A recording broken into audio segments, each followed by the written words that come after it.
what I had to worry about today. Earliest wake up of the year, 3:45 wake up call for a 5:30 flight. I made it. It's the first mistake you can make if you're traveling for a football game, and it's probably the worst mistake you can make if you're traveling for a football game. Other than forgetting your tickets or your parking passes, although I guess all that comes on phones now, so just bring your phone with you, and it's going to take you everywhere you need to go. Lots to get to today. The first would be, man, Shohei Ohtani put on quite a show last night, Matt. Not just in order to reach the first ever 50 home run, 50 stolen base season of all time, but he may have had the greatest offensive game in the history of Major League Baseball at the same time, too. That's one of the things that stands out about this. 6 for 6, 3 home runs, and the couple of stolen bases means that he totaled 26 bases for the game. I've never heard of anything like this before. And this is what it sounded like on the Dodger telecast last night. Ohtani sends one in the air. Deep right field. He's in a world of his own. In 135 years of Dodger baseball, Shohei Ohtani, his 49 home runs, matching Shawn Green for the most in a single season. And he's one shy of the first 50-50 campaign in baseball history.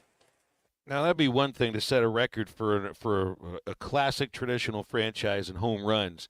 But then there's the two other numbers that everybody was looking for, and here's steal number 50 and home run number 50. There they go. Throw to third. Beats him, but he got his fun. The 50th for Ohtani. The accuracy of the slide.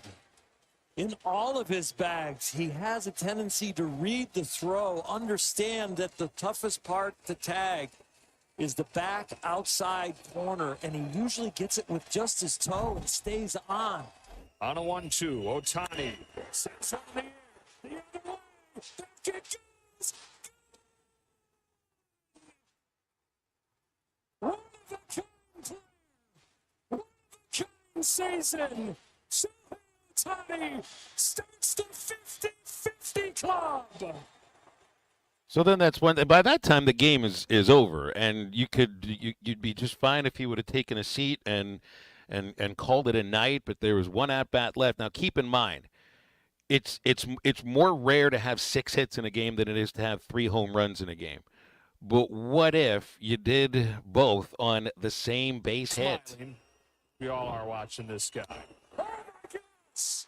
Shohei Ohtani, the greatest day in baseball history.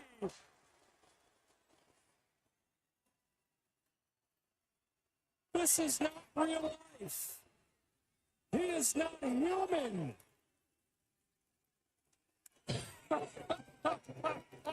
He left Joe Davis speechless last night, Matt, and a singular performance for a singular kind of not just baseball player but athlete, and maybe the greatest performance in the history of the game. I know it's a Football Friday, but I mean, this one goes down as one of the singular greatest achievements in the history of the sport, in the game that he did it, and in the season that he's done it. You know, I was trying to correlate it, relate it to basketball, maybe Wilt's 100, maybe Russell Westbrook averaging a triple-double through the season, maybe Jordan dropping 63 on the Celtics at the Garden, although it was a losing effort. Man, it'd be like I don't know, scoring 7 touchdowns. You know, Drew Brees had a record for most consecutive games with like 2 touchdown passes in a game, and it was an unbelievable number. But yeah, the 50-50 club, there's one inductee. That's exactly right. Who knows if it'll ever be done again? I think there's only been 7 ever in the 40-40 club, and the first one was 1988, and baseball had been played a long time up until then. It's amazing to think. I mean, home runs and stolen bases are things that you end up doing independently of anybody else that's on your team. So these are really probably about as individual a stats as you can get. And he still has another, I think there's another 15 some games left in the regular season to keep this going. He's had an amazing last month, because if I remember when he got into September, he was right at 40-40. So That's 10 home runs that happen quickly. Of course, 3 in one game helps that, and 10 steals that happen really quickly. And there's a lot more left to go. So, 105th six-hit game in Major League history, the 356th three-home run game in Major League history, but the first time it's ever come together in the same game.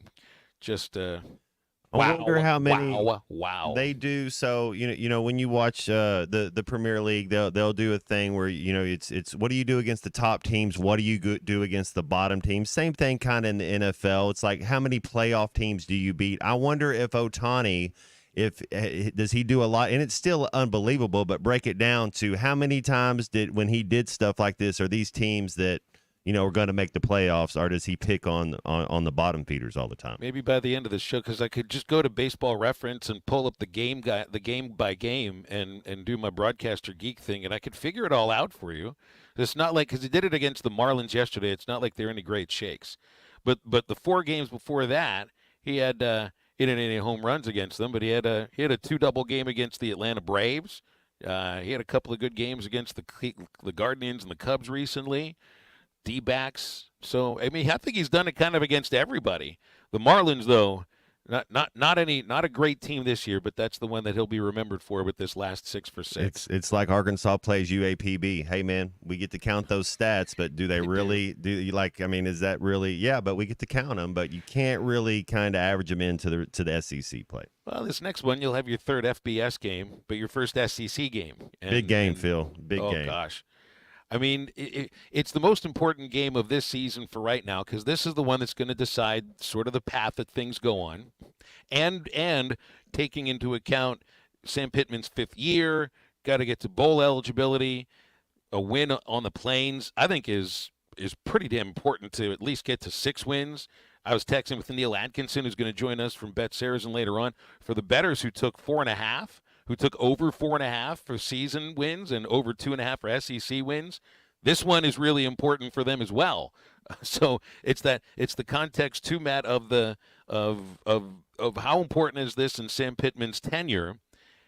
And in this season, this is the one that decides the direction the season goes. I know we can't take it like 1 week to the next necessarily, but if you don't have a good performance on the road against a team in Auburn that you're probably more talented than, if you're making, coming up with all the reasons and the excuses for, well, we played better, we looked better, but we still couldn't find a way to win, it's almost like team confidence just already is stepping in the bucket before you get on the bus for A&M and all the problems that you've had in that building all these years. Yeah, I mean the importance level of this game is 11, isn't it? If you don't win this game, and I'm not putting that out there, but if something happens, that means the Texas A&M game is 100% must win, or the season's over and we don't talk about football anymore. That's how important. In 9 days, you're going to be done talking about this Razorback football team, or we're going to have hope and it's going to continue going. This is a very, very important, next 9 days. No question about it. And I feel like it's also important for, well, you're right. I mean, the idea of what do people want to talk about? Because the last couple of weeks, and even after the UAPB game, there's been a lot of wait and see. Or you see some positives, but the negatives for some reason just seem to outweigh those in some people's minds with a 2-1 team. That now is when you're starting to make your mind up as to whether or not you buy in, and really what the attitude of sports fans across the state are like. Because if you're talking basketball in late September, if you're talking baseball in late September for college sports, your football team doesn't have too much to rest its laurels on, which means these 3 hours can end up feeling like more like 4.5 or 5 hours. So, yeah, it'd be pretty important, I think, for everybody involved here to get a win. And, of course, we'll be hitting on Arkansas, Auburn pretty much all throughout the show today, as well as other SEC games. Mississippi State and Florida, an interesting one. Of course, top of the list would be Oklahoma and Tennessee. You got some other interesting games across the nation. And Big Ten's got one tonight with Illinois and Nebraska, and top 25 matchup. SC will visit Michigan as well. So there are some other interesting games that we can touch on as well. We'll hit on some of those with Neil Atkinson from Bet Saracen 115, Aaron Torres from the Aaron Torres Sports Podcast in just a moment. Plus, plenty of time for calls and texts as we go throughout halftime today at 877-377-6963. Halftime will be back with Aaron Torres right after this. They were so convincing in their argument. They swung me. This is halftime. Are you looking for the best Razorbacks insights and analysis? Hell yes. How about listening to an Arkansas football legend? Matt Jones, all he does is make big plays. What's the voice of the Hogs have to say? Hey, what a great crowd last night. Don't forget about the Omahogs. The Hogs are going to Omaha. Matt Jones, Chuck Barrett, and Phil Elson, the best in the business on the Hit That Line podcast network. Go to hitthatline.com or search Hit That Line wherever you listen to podcasts. Don't forget to rate, review, subscribe, and share. ESPN 95.3 is live on location. Big C here at Harry Robinson Salisaw Ford, 1 mile south of exit 308 off of I-40 in Salisaw. The test drive giveaway is going on now. All you got to do is test drive a vehicle and be entered in a chance to win some great prizes. They've got all kinds of hunting supplies, and for the ladies, they've got Ulta Beauty gift cards for the store in Fort Smith. And I tell you what, if you're looking for some hunting supplies, they've got just about everything here. Crossbows, compound bows, ground blinds, deer feeders, call packs, and more. All you got to do is test drive a vehicle here at Harry Robinson Salisaw Ford. They've got some great deals as well on some vehicles. The 2024s Fords are in stock. So make sure you stop by here. Harry Robinson Salisaw Ford, 1 mile south of exit 308 off of I-40 in Salisaw. Remodeling your bathroom? Don't let your imagination be limited by out-of-the-box shower doors or tub enclosures. Arkansas Glass and Mirror is your local source for all things glass, including plexiglass, mirrors, and shower doors since 1964. Arkansas Glass and Mirror has more selections, better prices, and the experience to help you build the shower of your dreams. They also have the only showroom in the area to help you create those dreams. Professional installation and professional service. Only at Arkansas Glass and Mirror, 1316 South C Road, Fort Smith, or online at arkansasglassandmirror.com. With everyday low prices on top brands, locally owned Yeager's Ace Hardware is committed to offering real service with real savings. Get these red-hot buys at any of our 4 locations. 5-gallon fruit trees, oak, and maple trees, only $26.97. That's a savings of $9 per tree. Get a DeWalt 20-volt max brushed compact drill and impact driver kit with 2 batteries, carrying case, and bonus bit set for only $159 with your Ace Rewards card. Find more everyday low prices online at YagersHardware.com. Are you ready to work for one of the area's premier companies? If so, Forsgren wants to offer you a rewarding new career. Forsgren has been building the foundation of the River Valley for over 80 years. Forsgren is recruiting for experienced concrete finishers, equipment operators, truck drivers, and laborers. Forsgren is a destination point for men and women with a drive toward excellence. Join the Forsgren legacy. Apply now on any device, anywhere at GoForsgren.com. That's GoForsgren.com. Forsgren Incorporated is an equal opportunity employer. The people have voted, and Evans Body Shop has been recognized. Voted best in the River Valley this year and 5 years running best of the best independent body shop. We are so grateful for the support of our community. EBS has hundreds of 5-star reviews and countless satisfied customers. We invite you to experience a customer service level that sets our shop apart from the others. Call or come by today to see why we say Evans Body Shop, where we meet the nicest people by accident. Over $11,000 off on remaining 2023 GMC Sierras, or up to $7,000 off on remaining GMC Yukon XLs at Harry Robinson Buick GMC. These are the largest factory discounts in years, so hurry before they're gone. Plus up to $6,500 off on in-stock 2024 GMC Sierras. Conquer the road with confidence in a GMC Sierra from Harry Robinson Buick GMC. We are professional grade. Harry Robinson Buick GMC. Exit 11 off of I-540 in Fort Smith. Your home for every Razorback football, basketball, and baseball game. ESPN 95.3. Do we have a caller? Do we have Aaron? Okay. Welcome back on halftime here on ESPN Arkansas and hitthatline.com. Phil Elson, Matt Jones. Let's go right to our phones. Aaron Torres is standing by from the Aaron Torres Sports Podcast. And AT really starting to get into some of the meat of the college football schedule here week 4. Got some good games to preview. A lot of games to watch. How you doing today? So I'm well, and, I agree, Phil. It felt like last Saturday was the first one where there was just real, consequential stuff to talk about. The Kentucky punt, which I vehemently disagreed with. Georgia's on the ropes. How good are they? Bama looks good, etc. And then I think he obviously extrapolated out to this weekend where, is USC's defense really that good? Is Michigan's quarterback play really that bad? By the way, there's two SEC fan bases that are going to be playing on the Plains where I think you might be right now, Phil, that are going to learn a lot about their teams as well. One good and one maybe not so good. So to your point, I know week 1 and week 2 were fun, but this feels like the weekend where it's like, oh man, there is a lot on the line, and we're going to learn a lot one way or the other about a lot of these teams. Have a sense that this is you can't really underline enough the importance of this game for Arkansas under Sam Pittman. And you could say the same thing for Auburn under Hugh Freeze, but it's the second year for Freeze. It's year 5 for Sam. And, you got to get to a bowl this year. A win at Auburn certainly puts you on that kind of path, maybe build up some momentum. You got A&M the week after that. And this game is kind of all about who can set the run. It's about a lot of things. Yeah, I think, we still don't know much about I think to your point, that is correct. Who can establish the run? Because I don't think either team, and this is pretty generic football talk, but I don't think either team wants to overly rely on their quarterback. But I think especially in the case of these two teams, you have Hank Brown, who's obviously only started one game, and Taylor Green, who, of course, has been really dynamic at certain points, but obviously the accuracy and the completion percentage have been coming down. So, no, I'm with you, is that this is going to be, and I know it's cliche and whatever, but this does feel like it's going to be a line of scrimmage type game. And I think, listen, I think if you told me today, X team wins the rushing yardage, which in theory you would think would be time of possession as well, I would guess that team, I would venture to say that team wins. And I think what's interesting about it is because of the styles of play, I think you could argue it could end up being either of those two teams in terms of who actually wins those dynamics.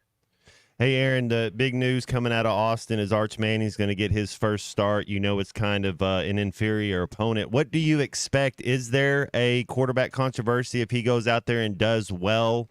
How do you see it going down there in Austin? Yeah, I'll be honest, Matt, I was a little surprised that it was kind of a quote-unquote headline that Arch Manning was it was officially named the starter yesterday. I'm not a doctor, obviously, but anyone who's been following sports, oblique injuries are pretty, they're not something that you come back from in a week span. And I'll take it a step further is, especially with UL Monroe on the schedule and with what we think is not a very good Mississippi State team at home to open SEC play. I remember talking about it, on air on Fox Sports Radio last Saturday night after the Texas game went final against whoever I can't even remember who they were playing last week.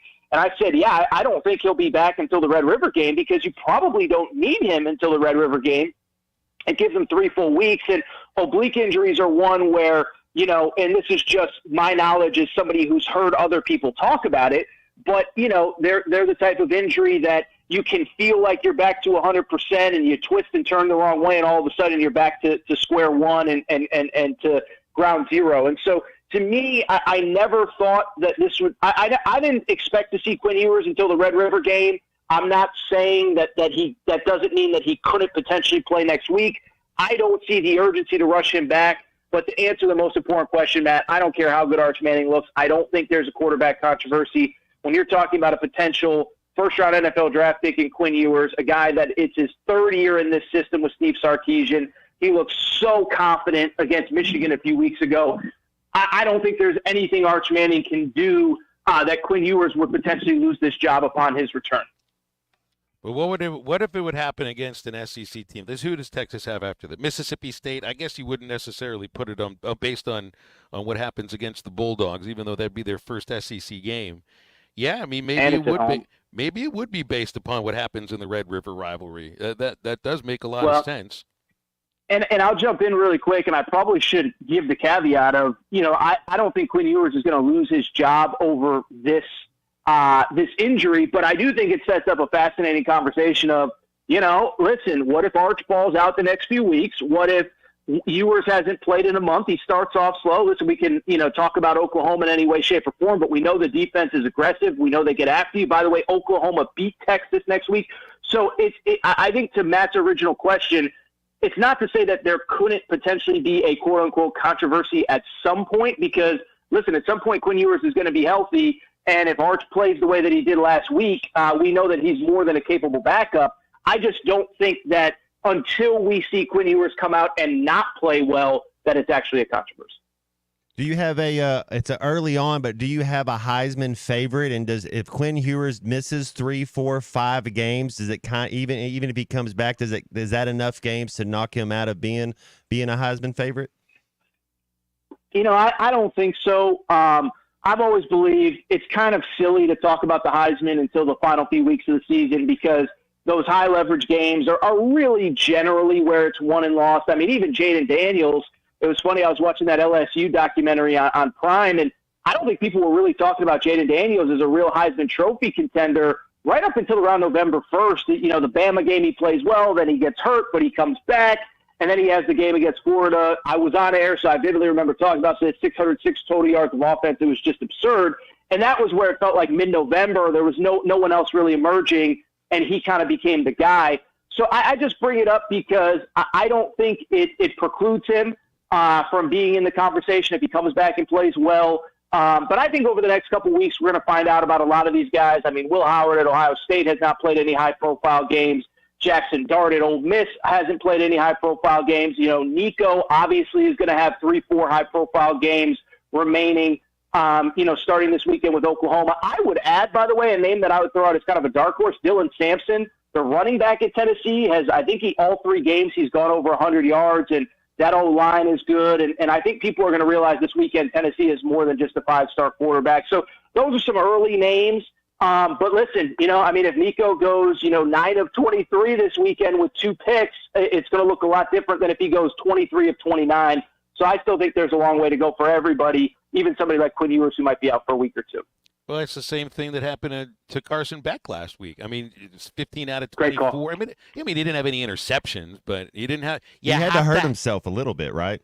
You have to be great every single week if you're going to win a Heisman, right? You can't have even one of these games just not so much. Well, I sort of disagree with that. I mean, if Carson Beck throws, the next time Georgia plays, it will be at Alabama.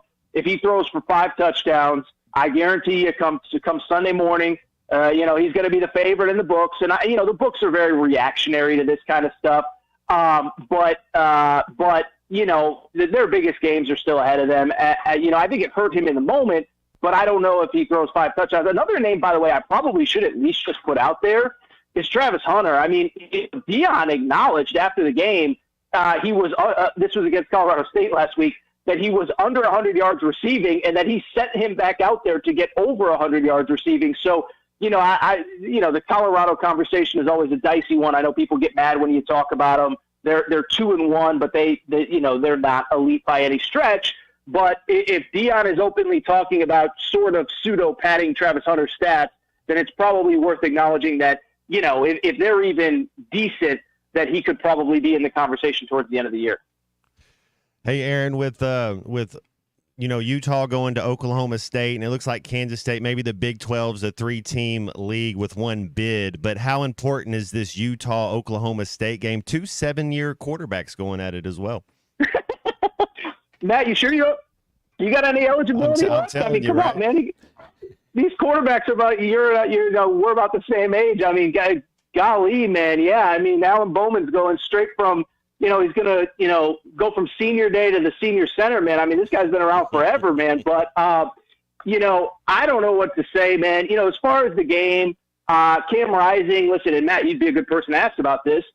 Injury to his throwing hand, he's playing, so he must be okay. But I just don't know what to make of that game. Utah was my preseason pick in that conference, and I think they're probably the best team. But listen, last week they played Utah State, and it was a dogfight without Cam Rising. So that's just one. I'm going to sit on the couch as I get ready to do my show on Saturday night, and I'll be watching closely. But it's not one that I feel very confident either way in which it's going to go. I think a healthy Cam Rising, I would give Utah the edge. I don't know that I can give it to them if I don't know how he can grip the ball, how he can throw the ball, all those kind of things. Hey, I know you had Tebow on your podcast recently. Florida, Mississippi State, it's like a foregone conclusion. Napier's fired. It's just a matter of when are you going to do it. How emotional did Tebow get talking about Florida? He wasn't happy, and I was actually surprised by that. Listen, I've had him on the show a few times, and I don't claim that I know him well, but, I think we can all agree Tim Tebow strikes us all as a pretty non-confrontational, non-angry person. But he said what I think a lot of people who just follow this sport closely have said is that it's one thing if you end up losing to anybody. As I said, Georgia and Alabama are going to play next week. Somebody's got to lose. Ohio State and Michigan play every year. Somebody's got to lose. But when you get embarrassed at home, by a rival in Miami, and then I thought last week, Mike Elko, third game as Texas A&M head coach, backup quarterback, it wasn't even competitive, guys. I know you guys were locked in on the Hogs, but it was not even competitive in that game. And so, listen, you don't root for these types of things, but we also have to call out guys that aren't living up to expectations. I think, the thing with Florida, I know there was a report today that Scott Strickland, the AD, his job is not in jeopardy. I tend to not totally believe that. And so I think that just eventually it's going to happen. I think if he wins this weekend, I don't see any reason why he wouldn't survive. They have a bye coming up this next week. But we know about the back half of the schedule. They're not even in the same stratosphere as Tennessee, Texas, Georgia. Kentucky, by the way, has beaten them 3 straight times. So it's a matter of if not when, unless something drastically changes. But to answer your question, Phil, I did have Tim Tebow on my show. It's a short interview, 25 minutes. I encourage people to check it out. But I was actually very surprised at how transparent he was about the situation at Florida. Last thing, just give me a thought on. You mentioned Nico Iamaleava with Tennessee. This will be their toughest matchup so far. Oklahoma's defense has performed well. Offensively, you can't imagine that they could keep up with Tennessee, and it might be tough to score against Tennessee too, because over the first 3 weeks, they're probably playing. You could make a case for Tennessee or Texas, or heck, Ole Miss this year so far. Yeah. But what do you think of Tennessee, Oklahoma? Well, I think the thing with Tennessee that I think people are going to realize is it's not just the fun, high-powered offense. Because I think, like you said, Oklahoma's defense is legitimately good. And so because of it, my hunch is that, the defense is going to do as good of a job as anybody has at slowing down Tennessee. But I think people are going to realize Tennessee's defense is really good as well. And it's kind of crazy because, last year, I think they led the SEC, this is Tennessee, in either TFLs or sacks, and they really got after the quarterback. This year they really haven't had to. And so, again, I'm not the X's and O's scheme expert. That's more Matt's area of expertise. But it's just one where I think they've kind of sort of basically played base defenses, and I think they probably have some tricks up their sleeve for Oklahoma on Saturday. So obviously a game we're all really excited about, but I do think it's going to be kind of a national coming out party of, this team, not just this quarterback, not just this offense, but this team as a whole is maybe better than we've been giving them credit for. And I wonder, too, Aaron, to finish up with your point, I wonder how emotional Josh Heupel is. When you get an emotional coach coming in there, things can get a little dicey.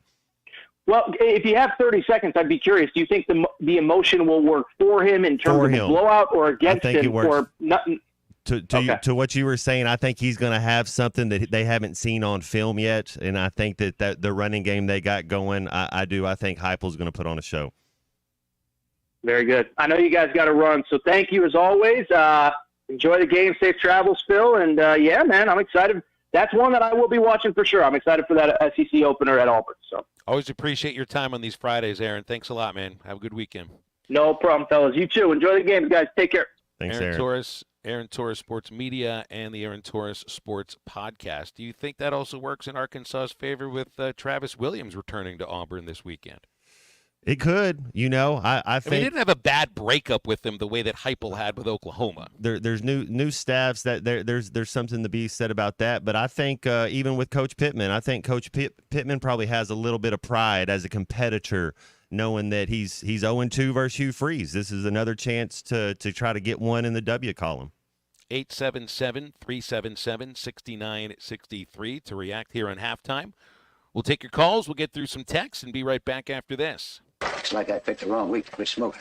This is halftime. You can now download our new app in the iTunes or Google Play Store. Listen anytime and anywhere on your favorite mobile device. Just search Hit That Line now. The best selection of RVs is now even better at Wheels RV in Springdale. Wheels RV has added Brinkley RVs to the already loaded lineup of Grand Design and Forest River products. See the Brinkley Model Z, the latest innovation in luxury fifth wheels. And like always, every new RV comes with a lifetime warranty, so you can camp with confidence. So stop in and find out why Wheels has been voted best RV dealer year after year. Wheels RV, 5 miles west of exit 72 off of I-49 in Springdale. Seek, explore, discover with Wheels RV. It's a stunning way to go somewhere new in the 2024 Buick Encore GX from Harry Robinson Buick GMC. Right now, get up to $3,000 off and 0.9% financing for well-qualified buyers on the Buick Encore GX. The Encore GX is a boldly styled 5-person SUV that is ready to reward. Up to $3,000 off and 0.9% on the 2024 Buick Encore GX. Experience the new Buick at Harry Robinson Buick GMC. Exit 11 off of I-540 in Fort Smith. You're listening to Halftime Live from the Crabtree RV Center studios. Crabtree RV Center, where RVing is life. ESPN 95.3 is live on location. Big C here at Harry Robinson, Sallisaw Ford, 1 mile south of exit 308 off of I-40 in Sallisaw again. Coming to you live where their test drive giveaway is going on. And man, they have got some great prizes for you to win. All you got to do is test drive a vehicle and enter your name in the drawing. The drawing will happen on Monday, September 23rd at 6 p.m. And they have got everything: crossbows, compound bows, ground blinds, deer feeders, call packs, and more. And they've got some gift cards for the ladies to Ulta Beauty if you're interested in that. But man, I tell you what, some great deals going on right now, and you don't want to miss out. They've got some 2024 Fords in stock as well. So get by here. You can go to harryrobinson.com and check it out online. Whether it's torque, horsepower, or just extreme work, diesel trucks do their job. But when your diesel truck needs maintenance or repair, it's time to head to Extreme Diesel. Everything from standard maintenance to extreme repairs, including injector testing. Extreme Diesel delivers. They have the tools and service for your Cummins, Duramax, or Power Stroke. You trust your truck to deliver on your needs, and you can trust your truck at Extreme Diesel, 6630 Alma Highway between Van Buren and Alma. Check them out on Facebook or give them a call at 651-3363. They're bilingual, now offering CP4 solutions for both Chevy and Ford. Come celebrate autumn in the natural state with Crabtree RV Center in Alma. Crabtree RV Center is having their big fall sale October 10th through the 13th. There will be special pricing and door prizes along with our experienced, knowledgeable staff to help you pick the perfect RV for your family. Come see why we've been voted the best of the River Valley in Northwest Arkansas. So mark your calendars for October 10th through the 13th and don't miss out on the big fall sale. Crabtree RV Center, making your family's dreams come true for over 70 years. Man, I wish I knew you were here. We hear that every day at In Stock Parts, located off Highway 45 across from the cold storage in Fort Smith. Are you a maintenance technician, landscaper, farmer, or do-it-yourselfer in need of bearings, belts, or roller chain? Or safety supplies like gloves, safety glasses, or earplugs? Maybe you need drill bits, tap and die sets, lubricants, or even a gas-powered pump or generator. Don't waste your time driving around. Stop by In Stock Parts, your industrial parts resource, or check them out online at InStockParts.com. In Stock Parts. What's new at Wheeler Power Sports? Short answer, a lot. All new Kawasaki Ninja 500, Z500, Eliminators, and Mule Pro diesels. New Kawasaki Ridge side-by-side is now arriving. New Polaris Expeditions and Ranger XD 1500s. New Suzuki GSX 8R. New 2024 model Polaris Slingshots, including the Roush Edition, are now in stock. Check us out online at WheelerPowersports.com or stop by and see us at downtown Fort Smith at 901 North 11th Street. Wheeler Power Sports, keeping the good times rolling since 1967. Your home for every Razorback football, basketball, and baseball game. ESPN 95.3.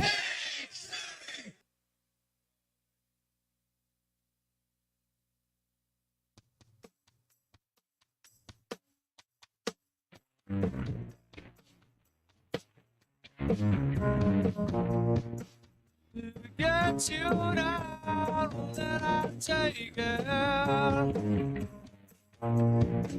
It gets you up, but I won't let you down, so broken hearted. gets you down.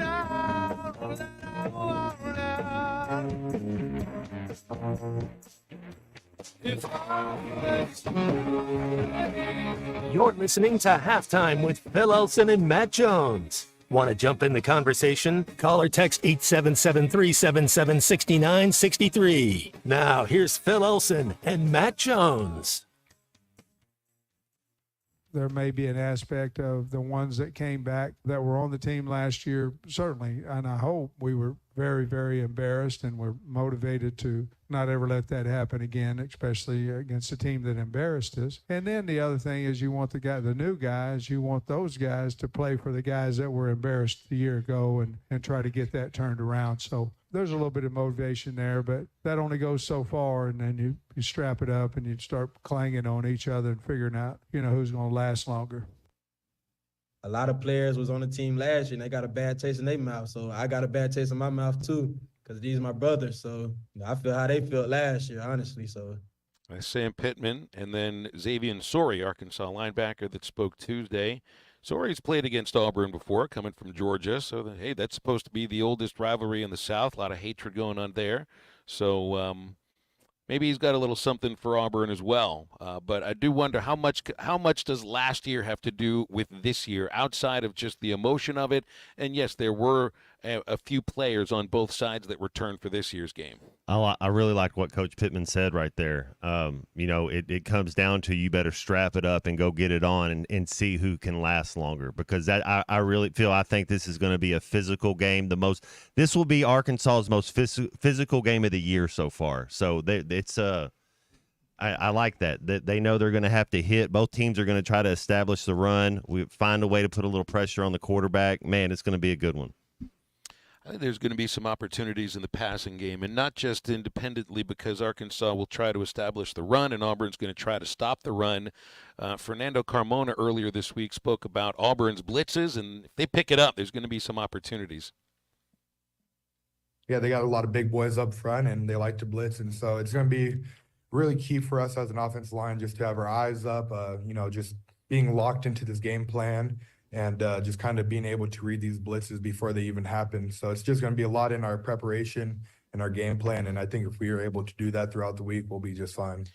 There are going to be opportunities to throw it against this defense. And, heck, there may be both ways. Arkansas's down Jalen Braxton, Hudson Clark, and Hugh Freeze has already described his secondary as thin. So as much as we talk about the running game, there will be a lot of opportunities for other wide receivers, because Armstrong's going to find open grass. That's what he told us in the postgame last Saturday. Is one thing that makes him the receiver that he's turned into is he's good at finding open grass. Well, then you got to catch the ball as well.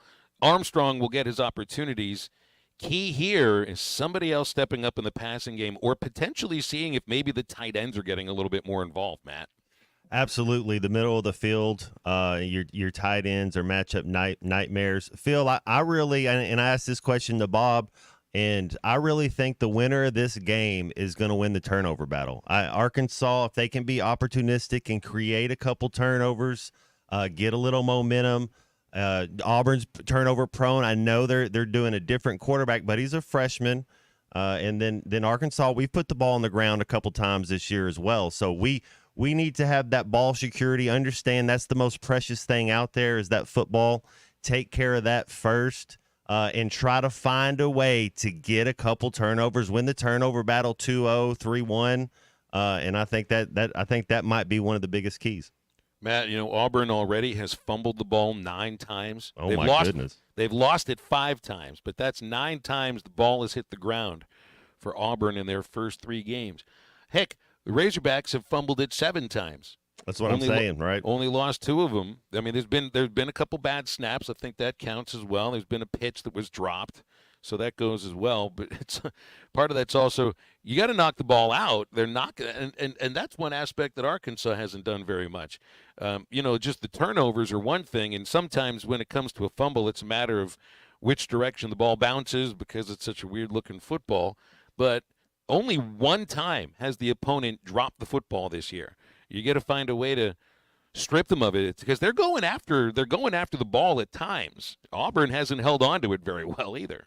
What's the deal on they have a new quarterback there might be a little timing being off, or cadence, is kind of he's taking first team reps. Do we have 2 new offensive linemen starting this game, or are we trotting out the same 5 offensive linemen that have started the last couple games? Well, according to the availability report that was updated again on Thursday, Addison Nichols is probable to start at center, which would mean you're starting the same 5. Exactly right.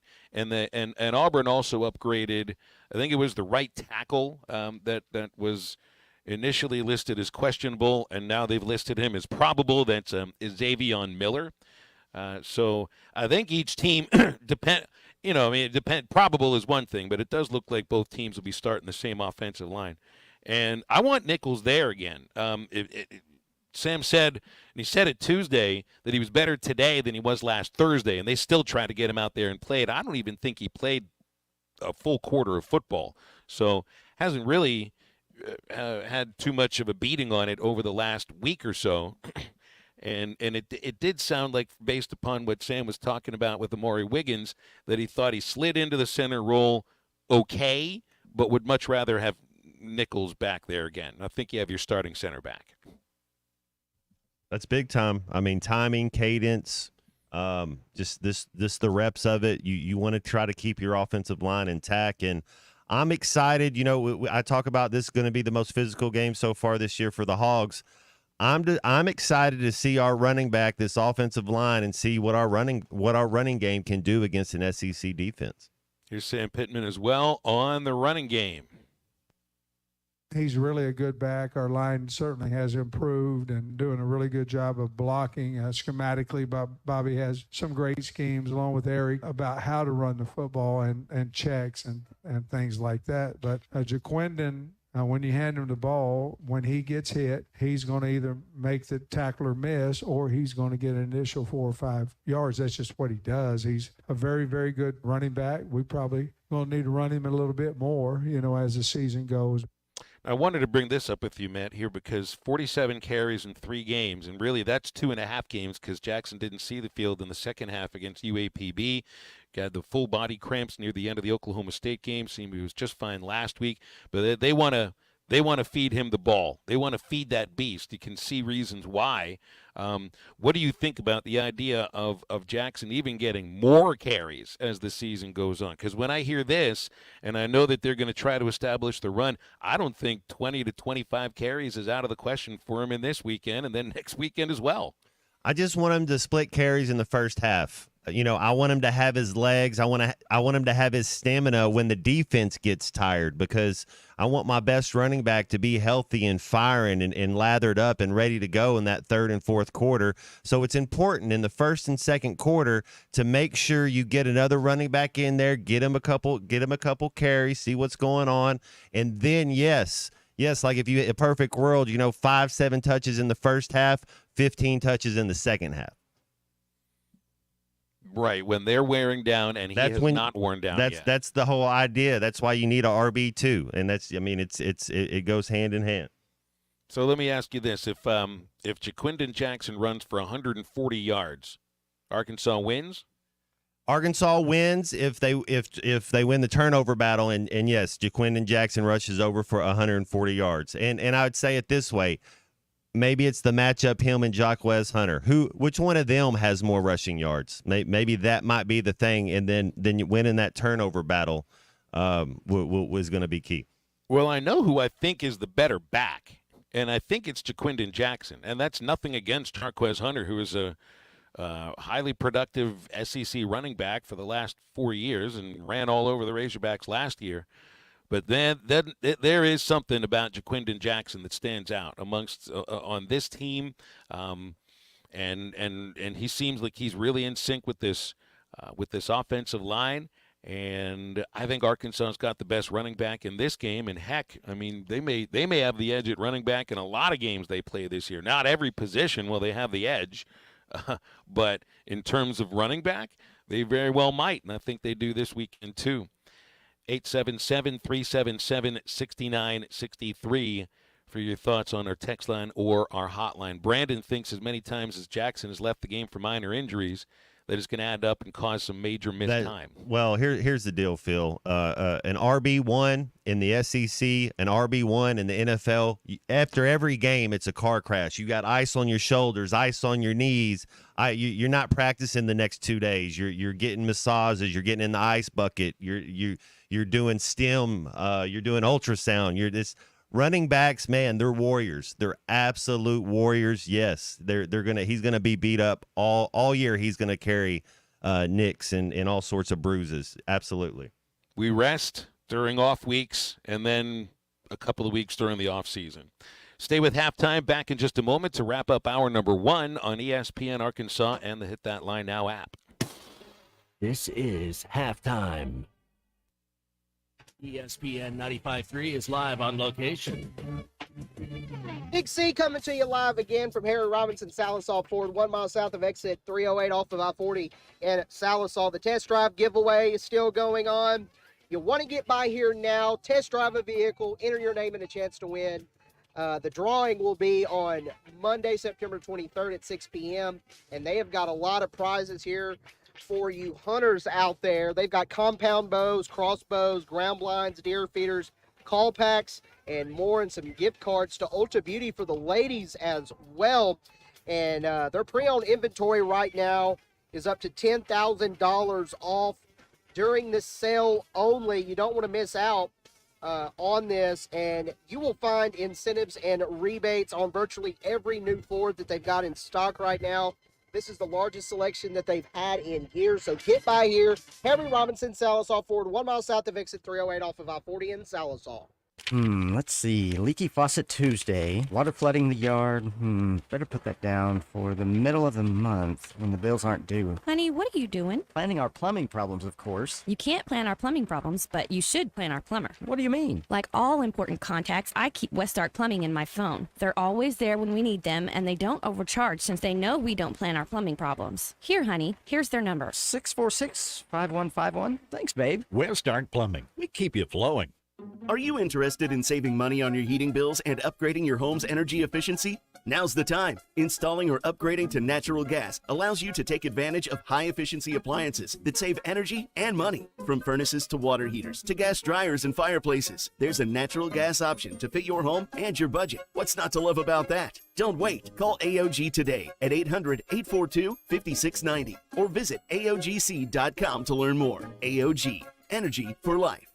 Heart to Heart Pregnancy and Family Care Center's Battle of the Golden Bottle continues into September. For the month of September, Danielle Emery, all state and Summit Insurance advisors, will be battling for the Golden Bottle. Whoever collects more diapers, baby wipes, formula, and cash for Heart to Heart Pregnancy and Family Care Center will win the Golden Bottle. Be sure to stop in at one of these locations to help families here in the River Valley and to help your team win the Golden Bottle. Follow Heart to Heart Pregnancy and Family Care Center on Facebook for all your battle updates. Every penny counts.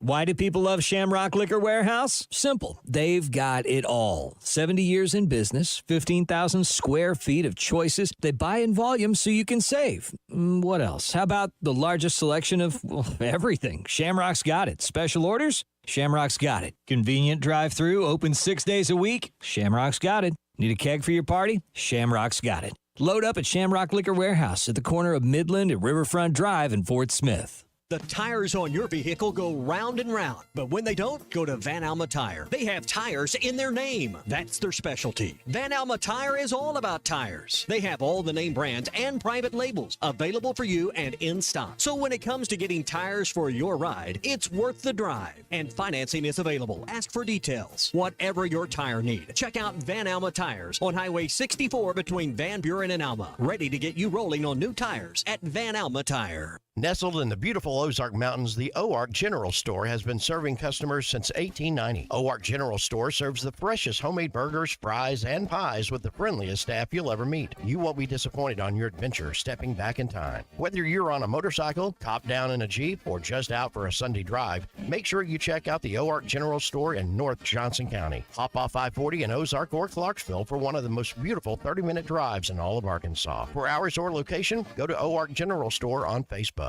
Your home for every Razorback football, basketball, and baseball game. ESPN 95.3.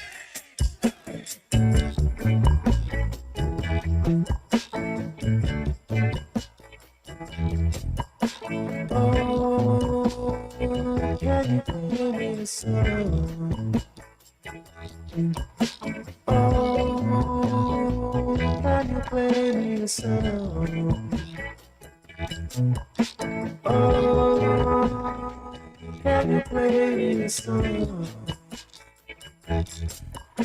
Oh, can you play me a song? Find Halftime on 99.5 in Northwest Arkansas, 95.3 in Fort Smith and the River Valley, 96.3 in Hot Springs and Central Arkansas, 104.3 in Harrison and Mountain Home, and everywhere on hitthatline.com. Join the conversation. Call or text 877-377-6963. Now back to the hosts. Here's Phil Elson and Matt Jones. What are we listening to here, Matt? What's our comeback song? That was Skin Shape. It's pretty good. I like Skin Shape. That was, them, the Babe Rainbow. We're going to get some of them today. We had Queens of the Stone Age earlier, maybe a little Courtney Barnett. Maybe we'll stop by Bed Bath & Beyond. I don't know if I have enough time. Is there a theme to this lovely Saturday that you've dreamed up for us musically? Just grooving, just good vibes and groovy tunes. Did I hear? So I told you, Eddie texted me earlier today, and he quoted another band, a brand new band that he'd never quoted before. And I think you put this band on the list, on the verboten band list that we're not going to play. No Daft Punk. Am I right? Is that what I gathered? I do not know that band. I've never.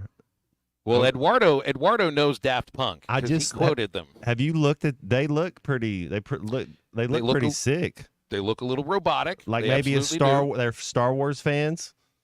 Put it on the list along with Fleetwood Mac and the Eagles and the Doobie Brothers and Elvis Costello. As best duos. And Tupac Shakur and now Daft Punk. Eduardo, you surprise me probably about once every month, and today's the day. Happy to have you again. What's up? Man, I tell you what, it's running through my veins now, baby. You know what? This game is huge for a lot of reasons. And I've been trying to send a message to the team this week. As I said yesterday, I believe there's a God-given talent on this team to do something special this year. But you got to believe in yourself. And so, what better way to crank up this morning? I cranked up that up. And what is the lyrics? What does it say? Harder, better, faster, stronger. It symbolizes this, gentlemen, pushing yourself beyond the limits. And tomorrow evening at Jordan-Hare Stadium, you're going to play harder, you're going to play better, and you're going to be a little bit faster. And woo! When you leave that stadium, baby, crank up Katrina in the waves, walking on sunshine, baby. Because, woo! Do you hear the vision I'm putting out for you? Because if you win that game, we're coming back to hometown, and we're going to fuel up. And we're going to take that momentum to Arlington, and we're going to beat the Aggies. And let me say this. Can you see this million so I cranked up? Woo! Listen to this, baby. Disco, panic at the disco, high hopes. Because everything, players, if you don't hear nothing else today, everything, even on the playing field or real life, if you don't have high hopes for a living and have a vision, woo! I got the vision for you. Be Eduardo, 4-1. Go, yeah, that 4-1. You're 4-1 before the Tennessee. Got to be quick with it because their music's going to hit pretty soon. 4-1 before the Tennessee game. That's exactly right. And here's my vision for him. That will be the biggest game in quite a while in hometown. Well, Eddie, if we get to that, if we actually get to the point where it's 4-1 and Arkansas is playing against Tennessee, and maybe you have game day coming in, I need you to be calling in, quoting Savage Garden, truly, madly, deeply, because that would be the one word you left out of your favorite song by Daft Punk just a moment ago. It's a good thing I didn't have a drink in my mouth because it would have spit it all over my equipment here. 877-377-6963 as we get into hour number 2. Halftime is back right after this.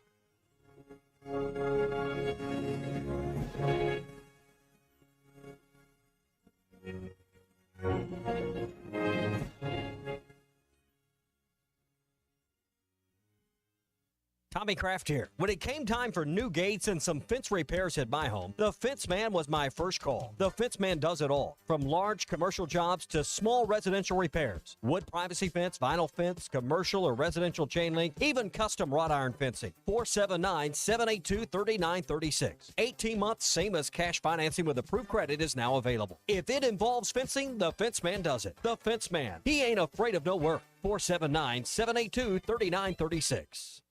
Patriot Transport wants to thank their drivers for their hard work and dedication. The local and over-the-road drivers are essential to the Patriot Transport mission. Day in and day out, Patriot Transport drivers are on the road striving for safety and success. To the behind-the-scenes dispatch and office employees, Patriot Transport thanks them as well for the hard work they put in day and night. If you want to be a part of the Patriot Transport family, visit patriottransport.com. Patriot Transport is located in Danville, Arkansas.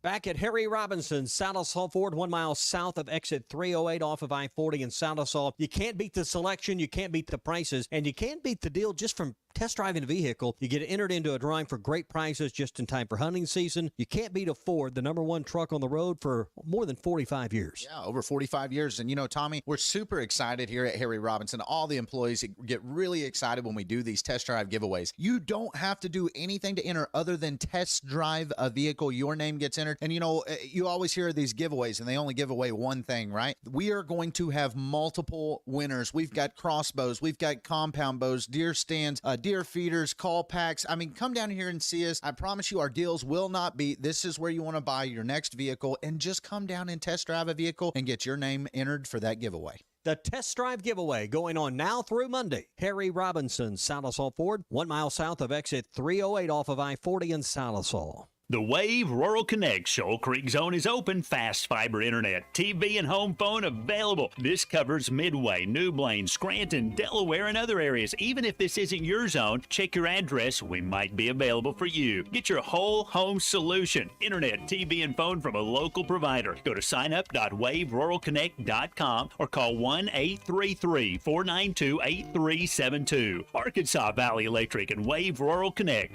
changing the communities we serve. ESPN Arkansas weather. For today, lots of sunshine, just an outside chance of a shower. Thunderstorm or high temperatures today into the middle 90s. Slight chance of showers to storms tonight, overnight lows in the low 70s. And then we could see a few isolated showers to storms across the north again on Saturday. Otherwise, lots of sunshine, a high in the low to mid 90s. I'm Sally Russell with your forecast on ESPN Arkansas. The weather is brought to you by In Good Spirits, Fort Smith's premier source for fine wines, specialty beers, and liquor. KERX Paris Fort Smith. This is Halftime, coming at you from the Crabtree RV Studios on ESPN 95.3. Coming to you live from the Crabtree RV Center Studios. Broadcasting on ESPN Arkansas and streaming on hitthatline.com. We got a good one tonight. You got a team in here that was respected.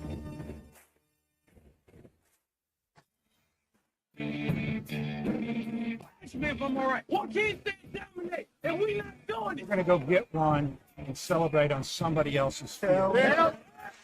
Take it to the house.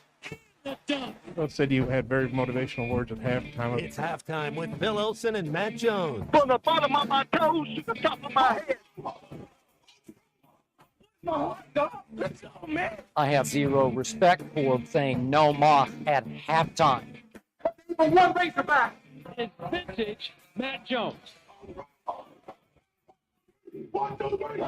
Here we go. Right now, let's take the field. Call or text 877-377-6963. Now, here's Phil Olson and Matt Jones.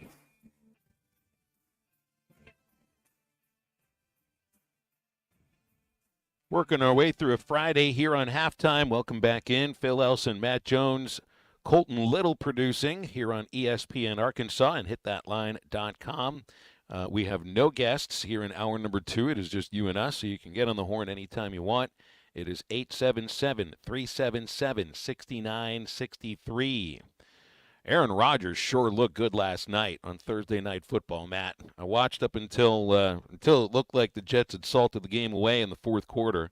Pats could never really get anything going offensively, but Rodgers, he looked like the Aaron Rodgers of about 5 years ago at times, throwing on the run, darts. I mean, just kind of flicking the wrist, putting it right where he wants.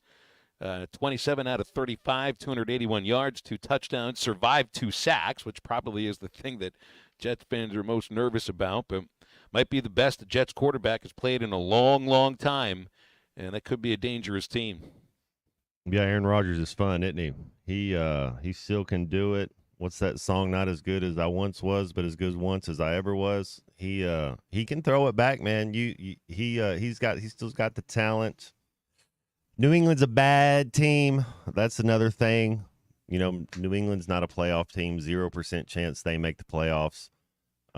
Yeah, I'm still riding with the Jets this year. As far as I think Aaron Rodgers has a year or two. That's it. You know, this year or next year be it. I think he's talented enough and capable to win a Super Bowl. And if Aaron Rodgers is on, he's still a top 5 quarterback in this league. There's a throw he made last night that just kind of, just because of his age and what he was recovering from the year before, that just brought me out of my seat. It wasn't even a pass that he completed, but he's rolling out to his right, throws off 1 foot, looked like nothing more than a flick of the wrist, and Matt, he threw it looked like 60 yards. Almost exactly to the spot he wanted, only, and I forget the receiver that he had targeted, but it was near the back of the end zone. It was just out of his reach. Would have been an amazing catch, but it was a fantastic throw. And for somebody, heck, of that age, of 40 years old, still to have that arm strength, and for the ability to do it on the run, it just it kind of hit me. Look, I thought to myself, well, maybe you're right. Maybe not as good as he once was, but that one made me think that for that moment he still was that good. Did he make it? Did the Packers make it to another Super Bowl with him? Because I know he won his first one, and everybody kind of thought, 2, 3, 4 Super Bowls, but he kind of has a little Dan Marino in him, just uber talented. Just Dan Marino is just as talented as any quarterback of his time, and Aaron Rodgers of his time, and it just they didn't win as many. You see. Tom Brady kind of stood in the way of a lot of people, but, Rodgers, Roethlisberger, Eli Manning, Drew Brees, they all got 1. A couple of them got 2. But, yeah, I mean, I guess it's kind of that Tiger Woods effect. Rodgers might have had another one if there wasn't a guy named Tom Brady playing. It's that second one that's kind of the separator, isn't it? Man, they'll put a statue of him right beside Joe Namath if they win a Super Bowl. I mean, that'll be those fans will go crazy. It was the Niners that knocked him out a couple of times. It was Atlanta and Matt Ryan that knocked him out as well. Yeah, I guess he's in the NFC, so it never would. He'd never had to play Brady in the playoffs. And then he did play Brady when he was with Tampa. That was the NFC Championship game, the season of the pandemic. So that's the year the Tampa Bay won, right? That's right. Didn't get him with the Pats, but got him with the Bucks. That's exactly right. But you're right. He's only played in 1 Super Bowl. I mean, I guess I'd be surprised if the Jets came out of the AFC, but if he's playing like he would have even a couple years ago, it's not out of the reach. But it is that second Super Bowl that's the separator, and that's why Eli Manning's going into the Hall of Fame. I mean, he's not only did he win 2 Super Bowls, Matt, but he was the MVP in both of them. I mean, Joe Montana, Patrick Mahomes, Tom Brady, Terry Bradshaw. And I might be forgetting one other player that's ever won 2. His brother? Well, I mean, two Super Bowl MVPs. Oh, okay. Peyton didn't win 2. Yeah. Eli won 2 Super Bowl MVPs. Think of the players I just listed. He's got, I mean, independent of anything that happened in the regular season, we think, all right, he's in just based on that. Yeah, I mean, Aaron Rodgers and Eli Manning, I think, will both be first ballot Hall of Famers.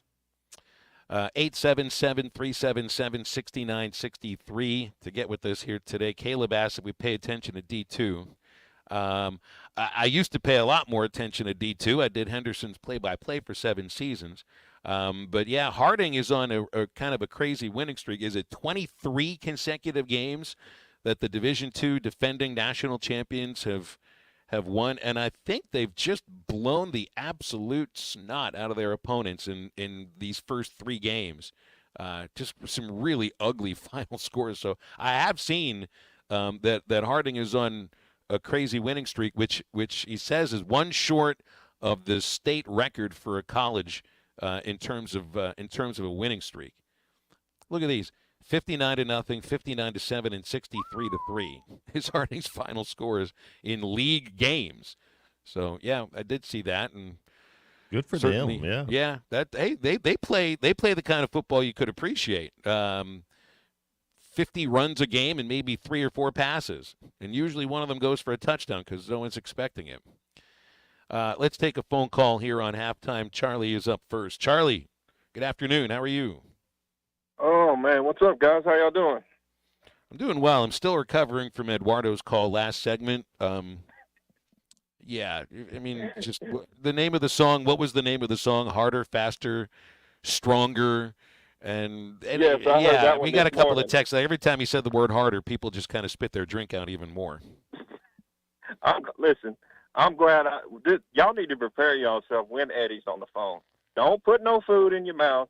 Don't be trying to take a sip of a beer, because if you do, it might come out.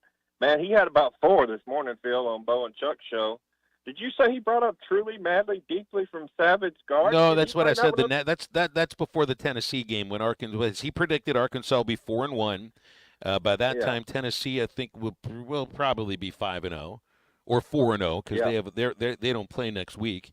But yeah, that would be the next time that he would maybe. Well, to quote an artist that I just wasn't expecting from Eddie, but now I just sort of expect the unexpected from him. You should expect anybody. He had 4 and they were of all different eras and genres this morning. I don't remember who all they were, but he just brings it. Yeah, man. But you guys were talking about A-Rod a little bit, Aaron Rodgers. Man, I was just so absolutely impressed with him last night. More so, I knew he still had the arm, Phil, and all of that, and the stuff at the line of scrimmage, Matt. I mean, just when I watch him, he's so smart, and that's where he kind of takes himself up there still with some of the top quarterbacks. But the fact that his mobility was the way it was last night, I was a little bit surprised, and he's still moving fairly well. And the only time I got scared, Phil, when he rolled to his left, I think he was running towards the sideline. He got tackled from behind, and his teammate tried to come over there and be like, it wasn't a late hit or anything, but that one kind of scared me. You never want to see somebody get rolled up on. The Jets are going to be in this thing if they stay healthy enough. I'm telling you right now, no doubt about it. They're going to be in the hunt at the end of the year just because of number 8. I mean, and then you got all these players around them, and they're going to be it. Those 2 backs they got are really good. Wasn't it an 8-game home losing streak that they'd snapped against the Patriots? And for years, the Patriots ruled the division. The Bills have just ruled it for a moment. And, who knows what's going to go on with the Dolphins now that Tua is on IR. And if he plays or not, that's a total franchise-changing deal. 2 best teams in that division right now are the Bills and the Jets. Yep. Also, Phil, Shohei's perform. Oh my God, oh my God! I when I went back, wow. I don't know. There's nothing else to say about him. The guy is remarkable. 50, whatever the numbers are, 50 and 51 right now. Homers and stolen bases. Maybe I'm a little bit off. It's insane what he is doing, because it's just insane. And then he's not even pitching. So I mean, he's gonna get that back next year. I'm just like. Thrown away by it. But hey, I'm gonna make my prediction here real quick, and then I'm gonna get off. Arkansas is gonna win this game, 37-20, and they're gonna do it because you know what they're not gonna do, guys? They're not gonna find a way to say, you know what? I'm gonna beat myself today. They're not gonna do it this game. They're not gonna do it. They're gonna overcome those giants in their head. One of my favorite songs, "Voice of Truth" by Casting Crowns, Matt. You believe like I do. Voice of Truth, Casting Crowns, that song, I think about it. They're going to face their giants tomorrow, and they're going to sometimes your giants can be anything. It could be your opponent, yourself, and they're going to do it. They're going to get over the hump, and they're going to come back, and they're going to beat A&M, and then Eddie's going to be screaming more songs in your ear, Phil. So I'm just telling you, here we go. Y'all have a good one. Well, Charlie, it sounded like, I think it was the first time you've quoted a song on this show, too. So sometimes I feel like he's trying to, sometimes you're trying to at least do what the last caller did. And if it's Eduardo, it's quoting a song and predicting a win in this case, too. People are optimistic. At least the texters that are texting in are optimistic about it. Callers have been very optimistic about this. I think Arkansas is the more talented team here. Part of it, I wonder, though, Matt, is how people feel about the coaching matchup, which you brought up earlier. Like, Hugh Freeze has beaten Sam Pittman with two different schools, both times in Razorback Stadium, with Liberty and with Auburn. And neither game was really well played by Arkansas on either side of the ball. And that's why someone had texted in earlier asking why did everybody think that Auburn would be so much better than what they've looked like the first 3 weeks, and maybe they will get to 7 or 8 wins, like I think was the over-under on their number of wins. I think Hugh Freeze was the reason why. Year 2, Hugh Freeze, returning starting quarterback, returning starting running back. Yeah, there was a lot to like about this Auburn team.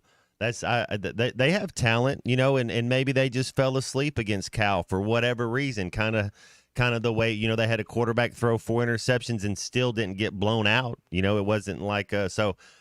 Auburn has talent. Don't be overlooking this team.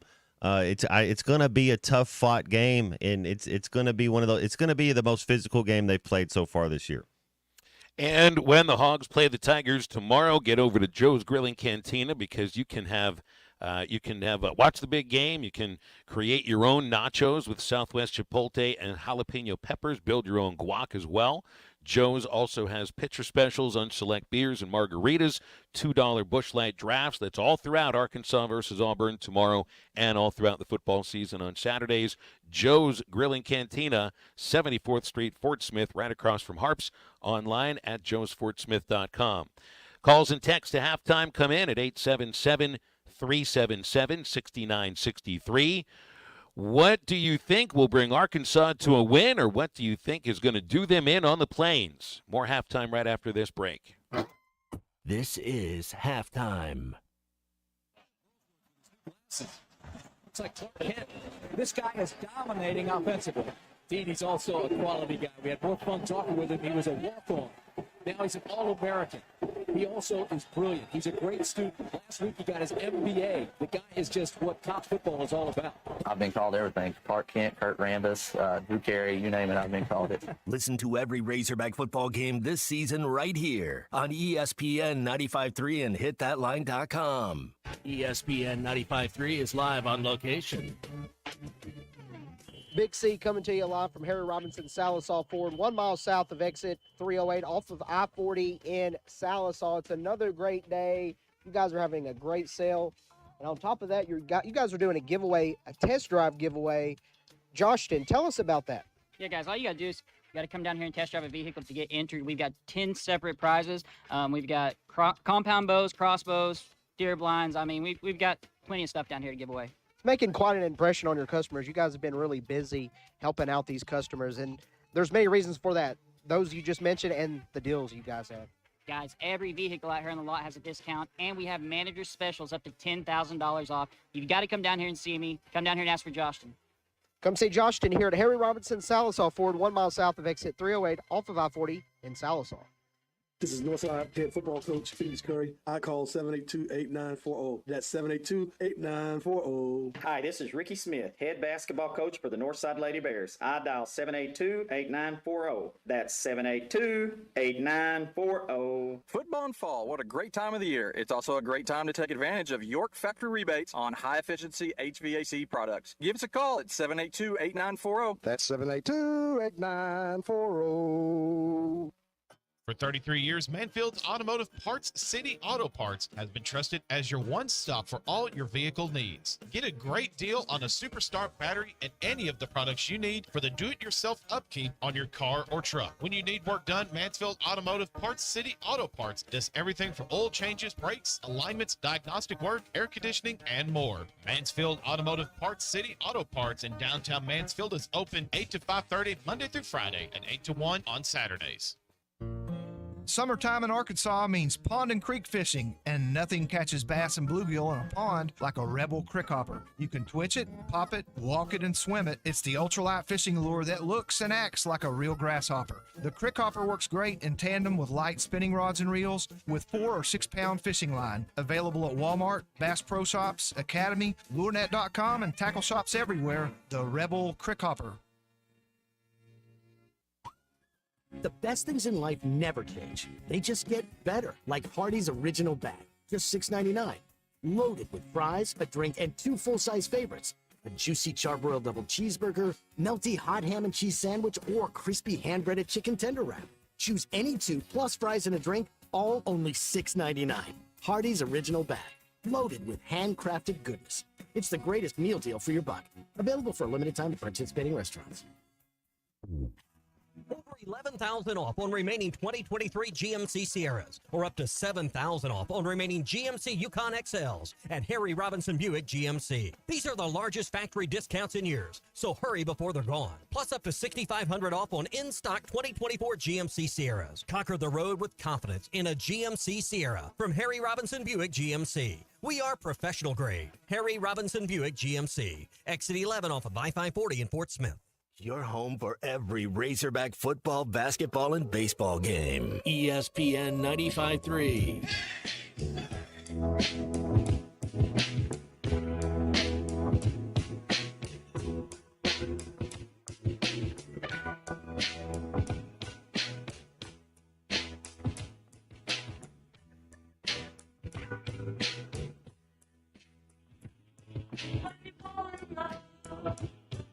Shadow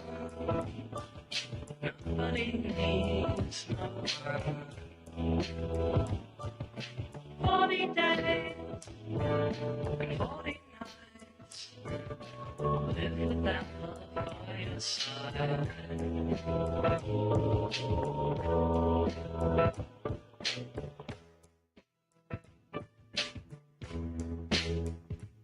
You're listening to Halftime with Phil Elson and Matt Jones. Want to jump in the conversation? Call or text 877-377-6963. Now, here's Phil Elson and Matt Jones.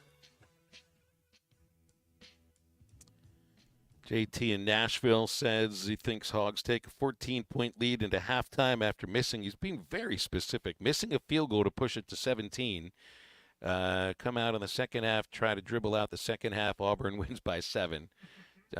JT in Nashville predicting an Arkansas halftime choke. I don't know if this is the same person that called in to Chuck and Bo this morning that I heard the exact same prediction on. But hey, I mean, you had a really great first half against Oklahoma State, bad second half. It was kind of vice versa against UAB, but some people buy into that as well. Halftime changes and things like that. I guess we'll see. What do you think's going to happen in this ball game with Arkansas and Auburn? Lane in Cave City has called us here. Lane, what do you got? Well, so here I'm really hoping that I ain't going to predict Arkansas win, but I really hope they do for the sole reason of I like Sam Pittman as a coach, but my biggest reason of not wanting Sam fired is I don't know that we can hire a coach that's going to take us where we want to be. I know we hired John Calipari in basketball, but you look through our football coaching hires, they've not been that stellar over the last 10 years.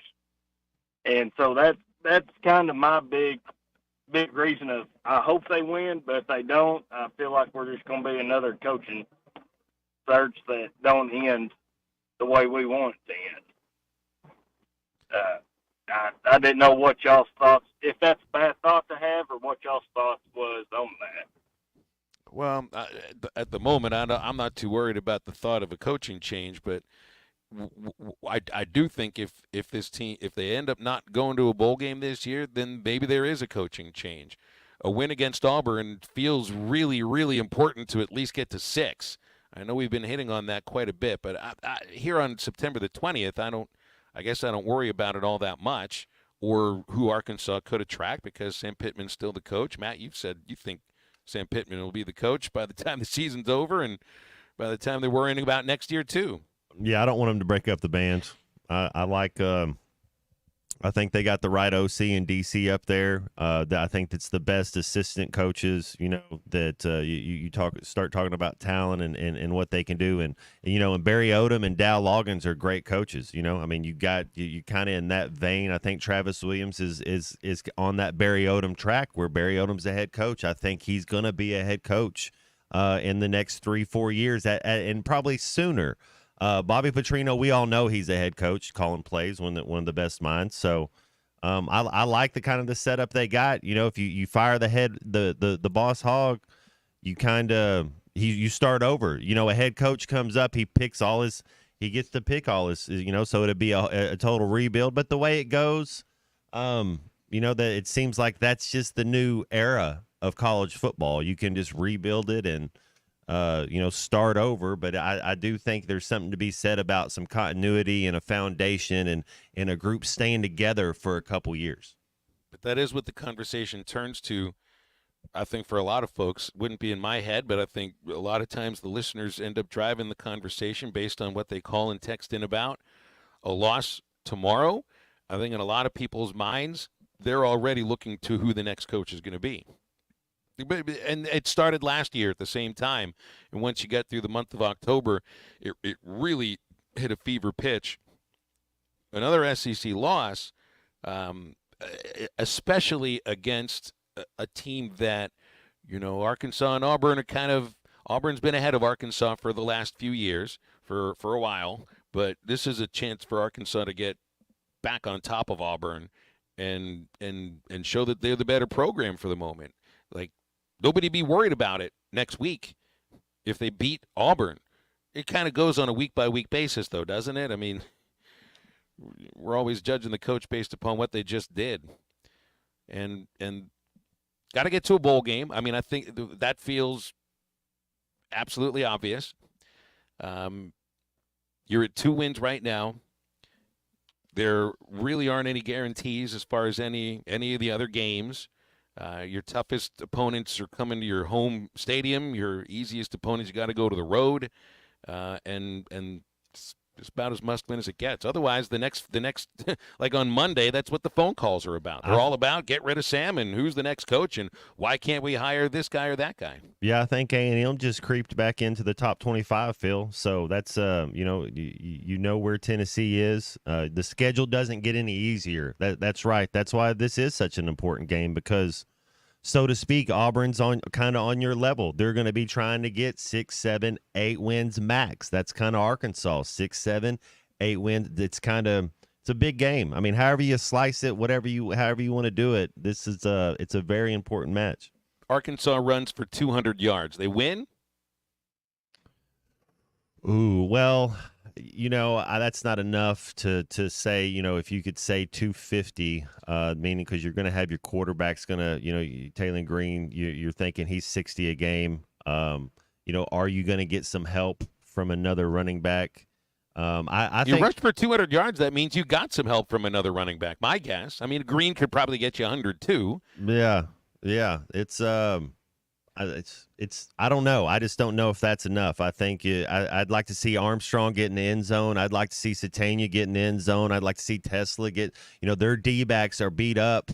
I think we have a big matchup there. Not that you can't run the ball, but you get into the money zone, kind of the 30 yards and in, play action, whatever you do, getting your one-on-one matchups. It could be a game where Taylor Green throws 4 touchdown passes. Wouldn't you like to see one-on-one matchups exploited by Isaiah Satania and Jordan Anthony? It's a couple of the speedsters that just kind of struggled to get involved in the passing game or really get them opportunities to show off their speed. You know, we've kind of focused on Luke Hasz not necessarily getting too many targets at times. Tyrone Broden has struggled to catch the ball, and other times in route running, you know what you're going to get out of Andrew Armstrong. But Anthony was a guy that Bobby Petrino brought in himself, game-changing speed, maybe the fastest guy on the team, and maybe still waiting for Satania to, you know, be what I think a lot of folks think he could be, which is a game-changing receiver. And number 5, let's hang on to the ball. You know, like if you're going to be RW2. Gotta have some strong hands out there. You're gonna get hit. Don't be afraid of the hit. It's gonna happen anyway. So you might as well catch it. I think he's having a lot of opportunities where he can make some big plays. He you know, he's on the cover of the SEC or the Arkansas Media Guide. It's time to step up, make a play. Auburn's allowing nearly 243 yards in the passing game over the first 3 games. opponents are averaging over 11.5 yards per catch, there are going to be opportunities. I mean, Hugh Freeze has already described his secondary as thin, and part of it is talent. I think part of it is also availability of some of the guys. I know a couple of cornerbacks, one of the safeties have been on the availability report. So and look at the schools that have done that against them. I mean, New Mexico last week, 291 yards. They were playing from behind quite a bit, but they also did get one that was over 55 yards, 233 yards by Cal. I think I saw their quarterback completed 16 of his first 17 passes. Alabama A&M threw for over 200 against them. There's going to be opportunities in the passing game. I just wonder, what are they going to try to establish first? I've been thinking all week you're trying to establish the run, but do you try to take advantage of potentially a thin secondary? Is that also just going to be based upon, Matt, the way that Auburn lines up and how they attack you? Yeah, you're always, counting the box. What's their defensive plan? And and I like it. I like trying to establish the run early and then get them on a play action, a 40-yard deal, 50-yard, whatever. If you can get in that, right around midfield's a great time. You get 1st and 10. You get 2nd and short.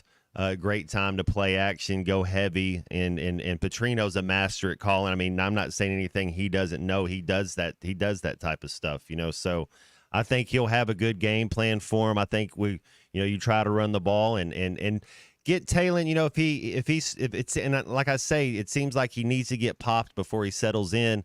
Get him some easy throws. That's another thing. Maybe what's one of those easy throws you can get to him where he doesn't start 0 for 7.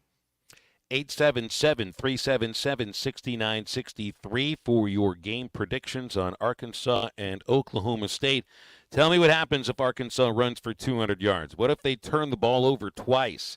What if Tyrone Broden receives catches it 3 times for 45 yards? Something small, but also something to show you that there is somebody else that they've got to worry about outside of Andrew Armstrong. Head into some of that stuff in just a moment. It's halftime, and we're back after this break. This is Halftime.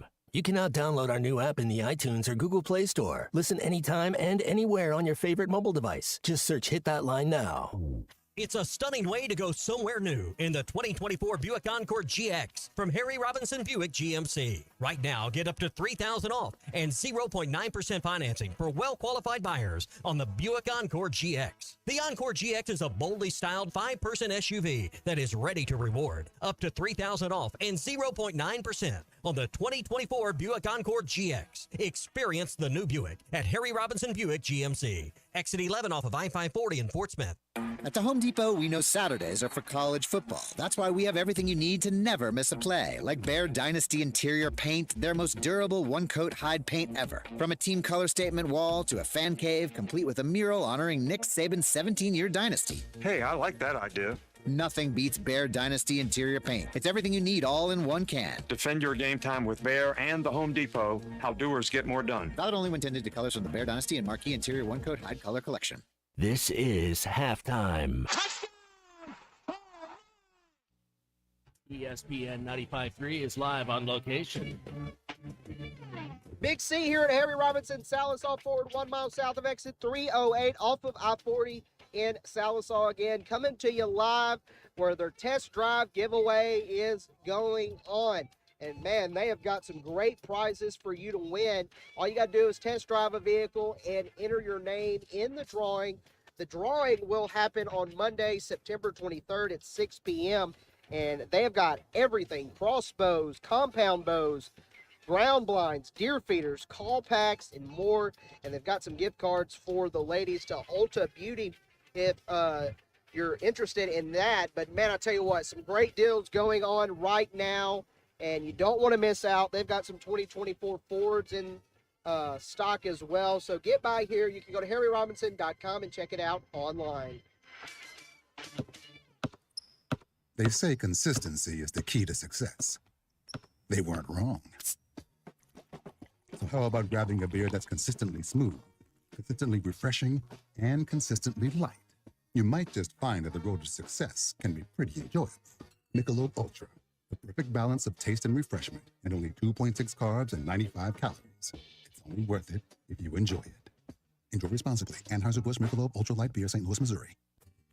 Come celebrate autumn in the natural state with Crabtree RV Center in Alma. Crabtree RV Center is having their big fall sale October 10th through the 13th. There will be special pricing and door prizes along with our experienced, knowledgeable staff to help you pick the perfect RV for your family. Come see why we've been voted the best of the River Valley in Northwest Arkansas. So mark your calendars for October 10th through the 13th and don't miss out on the big fall sale. Crabtree RV Center, making your family's dreams come true for over 70 years.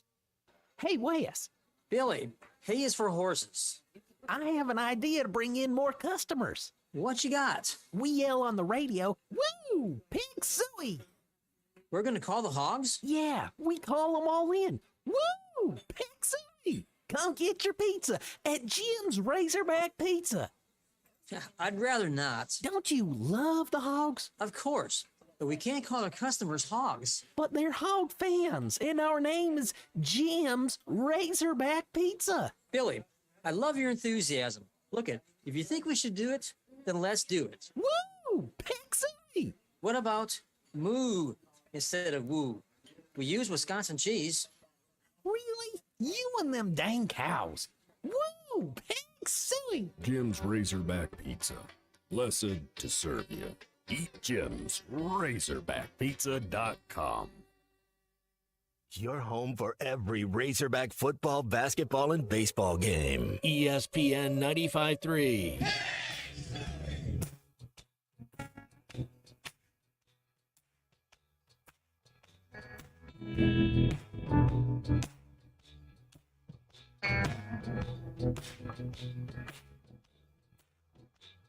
Please don't dominate the rap chat if you got nothing new to say. If you please don't back up the track, this train's gotta run today. Spend a little time on the mountain, spend a little time on the hill. Heard some say better run away, others say you better stand still. Now I don't know. You're listening to Halftime with Phil Elson and Matt Jones. Want to jump in the conversation? Call or text 877-377-6963. Now, here's Phil Elson and Matt Jones. Matt, we got a text in JR directed towards you here. He said it should have been a touchdown in 2003, Matt. George Wilson was not holding. Phantom. Is it what is his name in Titanic that played Phantom? The Billy Zane. It's Billy Zane call, man. Good pull right there, Phil. That was it. It was. I only remembered it because I saw a photo of the three stars from Titanic from the year it came out and then this year, and I was like, yeah, I know that guy's face. It was a Billy Zane call if I've ever seen one. That ref should be under questioning for what? Where? How did you throw that? What made you think that? Yes, that was one of the worst calls. And that year was the same when Tony Bua got called for a hit. When the quarterback is already kind of halfway at it's like, how else are you going to hit the guy, and it's like couple bad, but what are you going to do? We had chances. I missed a pass to Richard Smith. There was another fumble I had, should have gave it to Seth, had chances to win. We didn't get it done. Well, that's I remember the Bo Nix spike and how badly Arkansas got screwed in that ball game. And it should have been over with the backward spike. Just should have been over. That was a lateral. That was not a pass. Wasn't even a spike. But missed that day at referee school. Yes. Yeah. Well, referee school and then review school, and then to admit, I think they even admitted a couple days later that they got the call wrong. But you just can't do anything about it, though. You still lost the game. Doesn't really help anybody feel better about it. Let's get to the phones. Got a couple callers lined up. Shannon's up first. Hey, Shannon, you're on halftime. How are you? Shannon was about to talk, then I think he or she lost his phone signal. So let's try Tyler next. Tyler, does your phone work? How you doing? Man, it's working great. I'm well. How are you guys today? You sound loud and clear. Thank you. Hey, guys. So I think that Auburn, after watching some of Palin's inaccuracy issues, they're probably going to sell out to stop the run. And I think that they're probably going to try to bring a lot of one high safety looks, force us into some and long situations, second and long, third and long, and force Talon to beat him with his arm. And because of that, I'd like to see us in 12 personnel try to get our tight ends a little more involved in the passing game and let them use their athleticism to beat those linebackers. I know they're down a tight end for this game. Andres Pashka, who's been more of the blocking tight end, has been ruled out. I don't know what the reason is for him. So you'll be down to Luke Haas and then Ty Washington as far as the depth chart's concerned. And they have gone with 3 tight ends every once in a while. And another thing that just stood out about the last game, Matt, was the usage of the fullback, Maddox Lassiter, who certainly did help create some running room for Jaquindon Jackson. I wonder if maybe we see him a little bit more often too. You know, you can go 11 heavy with Tesla being the slot. He's a bigger body guy that almost kind of can resemble a 12 personnel. You can also use the 29-year-old. I mean, he's big and he looks like a tight end. You know, you have him getting down there. Thick. I think he can block a nickel back. You know, if you're trying to run and get in that, so you can do some personnel issues to get the numbers in your favor because we do have some unique players that cause matchup problems. Back to the phones. Zach is in Norfolk. Zach, you're on halftime. How are you? Pretty good. How are you, Phil? Very good, thanks. Just a quick question for y'all. Why does it seem our team just doesn't wake up for games? I try to watch the games every weekend, and I get my hopes up every weekend, and it just seems like we can't ever stop from kicking ourselves in the butt. Well, I think, and Zach, I appreciate the phone call. I just think it's a team that's played unevenly in the first 3 weeks. Mistakes sometimes matter. Is it a matter of attention to detail? Is it a matter of sometimes some guys just can't get out of their own way? Or is it a matter of maybe a group of players that are still learning to play together? What do you put it on? Yeah, it's just cohesion. It's just these are the mistakes you make in the first couple weeks. This is just kind of a normal process. Now you clean it up. Now your penalties, you got to win the penalties and the turnover battle each week. You get the first 3 weeks. You can have an effort penalty here and there. Those are kind of more acceptable, but you got to clean it up. I think this team has been pretty clean for the most part, and can't beat yourself with penalties and turnovers. This is game 4. That stuff has everybody should have a defined role. And it's still, somebody gets hurt, it's next man up, but it's going into the 4th week. You gotta know what's up now. So I would think, like, defensively, you got to just be determined to know your role and know your assignment and know where you're supposed to be, because you ended up with like last week, linebackers running into the same gap at times. They even admitted that maybe they weren't quite sure what they were supposed to do in some certain situations. So, I think we focus a little more on the issues offensively with mistakes, turnovers, and drop passes and some routes and the low snaps. But they've also been on the defensive side too. But yeah, I mean and to the caller's point, I think in some people's minds, Matt, right now the defining characteristic of the team is mistakes. I don't know if that's necessarily the case. To me, it's a team the first thing I think of when I think of this Arkansas team now is they can run the football and they've got a really good running back. But I think in a lot of people's minds, it's the mistakes, because we'll remember the negative before the positive, and I understand reasons for that too. This is a week, like, it's 4 games in. If you're still making those mistakes 4 games in, maybe that is who you are, and it'll be a little trouble cleaning that up. So I think that, hey, this is a game that's important for so many reasons. And you just can't get away with too many mistakes against SEC teams. They did against UAB. The rest of the season, probably not so much. This will be one of the first games get to watch the whole game, man. It's going to be. I'm looking forward to it, Phil. Let's go to John in Fort Smith. John, you're on halftime. How are you? Hey, just fine, guys. Hey, worried about Taylor Green. He's very careless with the ball. I mean, let's be honest. He probably should have had 3 or 4 interceptions against UAB, and against SEC defenses he will have. And So he's just you just can't, Matt knows. I mean, you can't throw the ball up for grabs at times, and he does, especially against an SEC defense. And I don't understand, and I'm sure it's been talked about all week. I hadn't got to listen that much, but I don't understand why we're not using the tight ends more. You got an All-American top tight end and he's got the ability to be one. And, I mean, we're not even getting the guy the ball. And I know he's frustrated. DJ Williams said on his podcast earlier this week that he talked to Haz, and Haz is extremely frustrated because he's not getting the ball. And who can blame him? I mean, I don't understand why we're not getting into football. Thanks, guys. Have a good day. Thanks a lot, John. And you're just mentioning a tight end who played for Bobby Petrino and DJ, and they definitely got the ball to him a lot.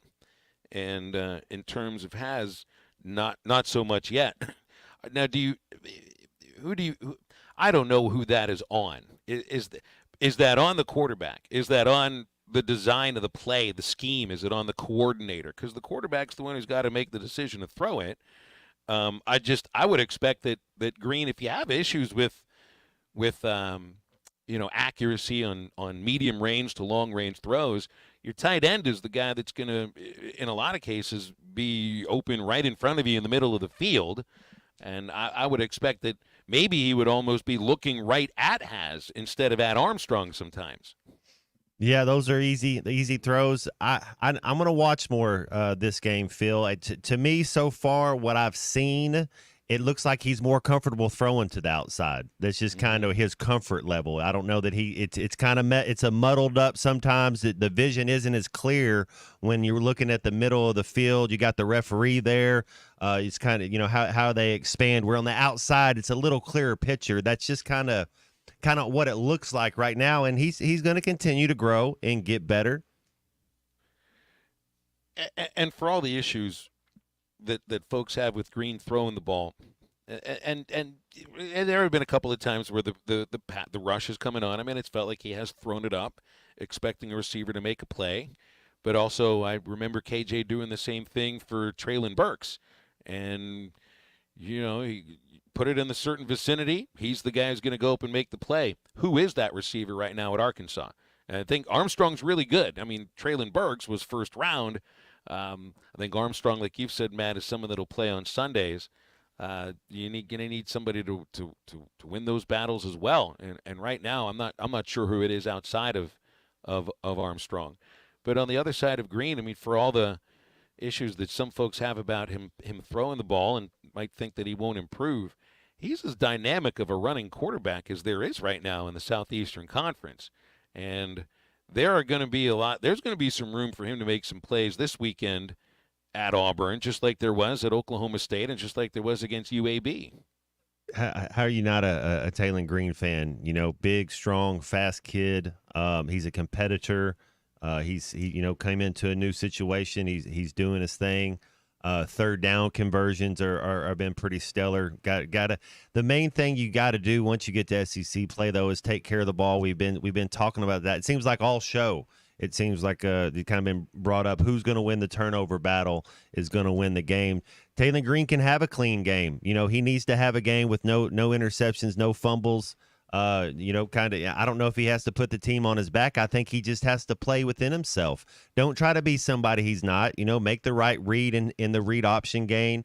Know when you take the ball to take off and run, be forceful, be direct with it. Make up your mind because, yes, with his feet, what is he, our second leading rusher? And I bet he leads all quarterbacks in the SEC in rushing yards.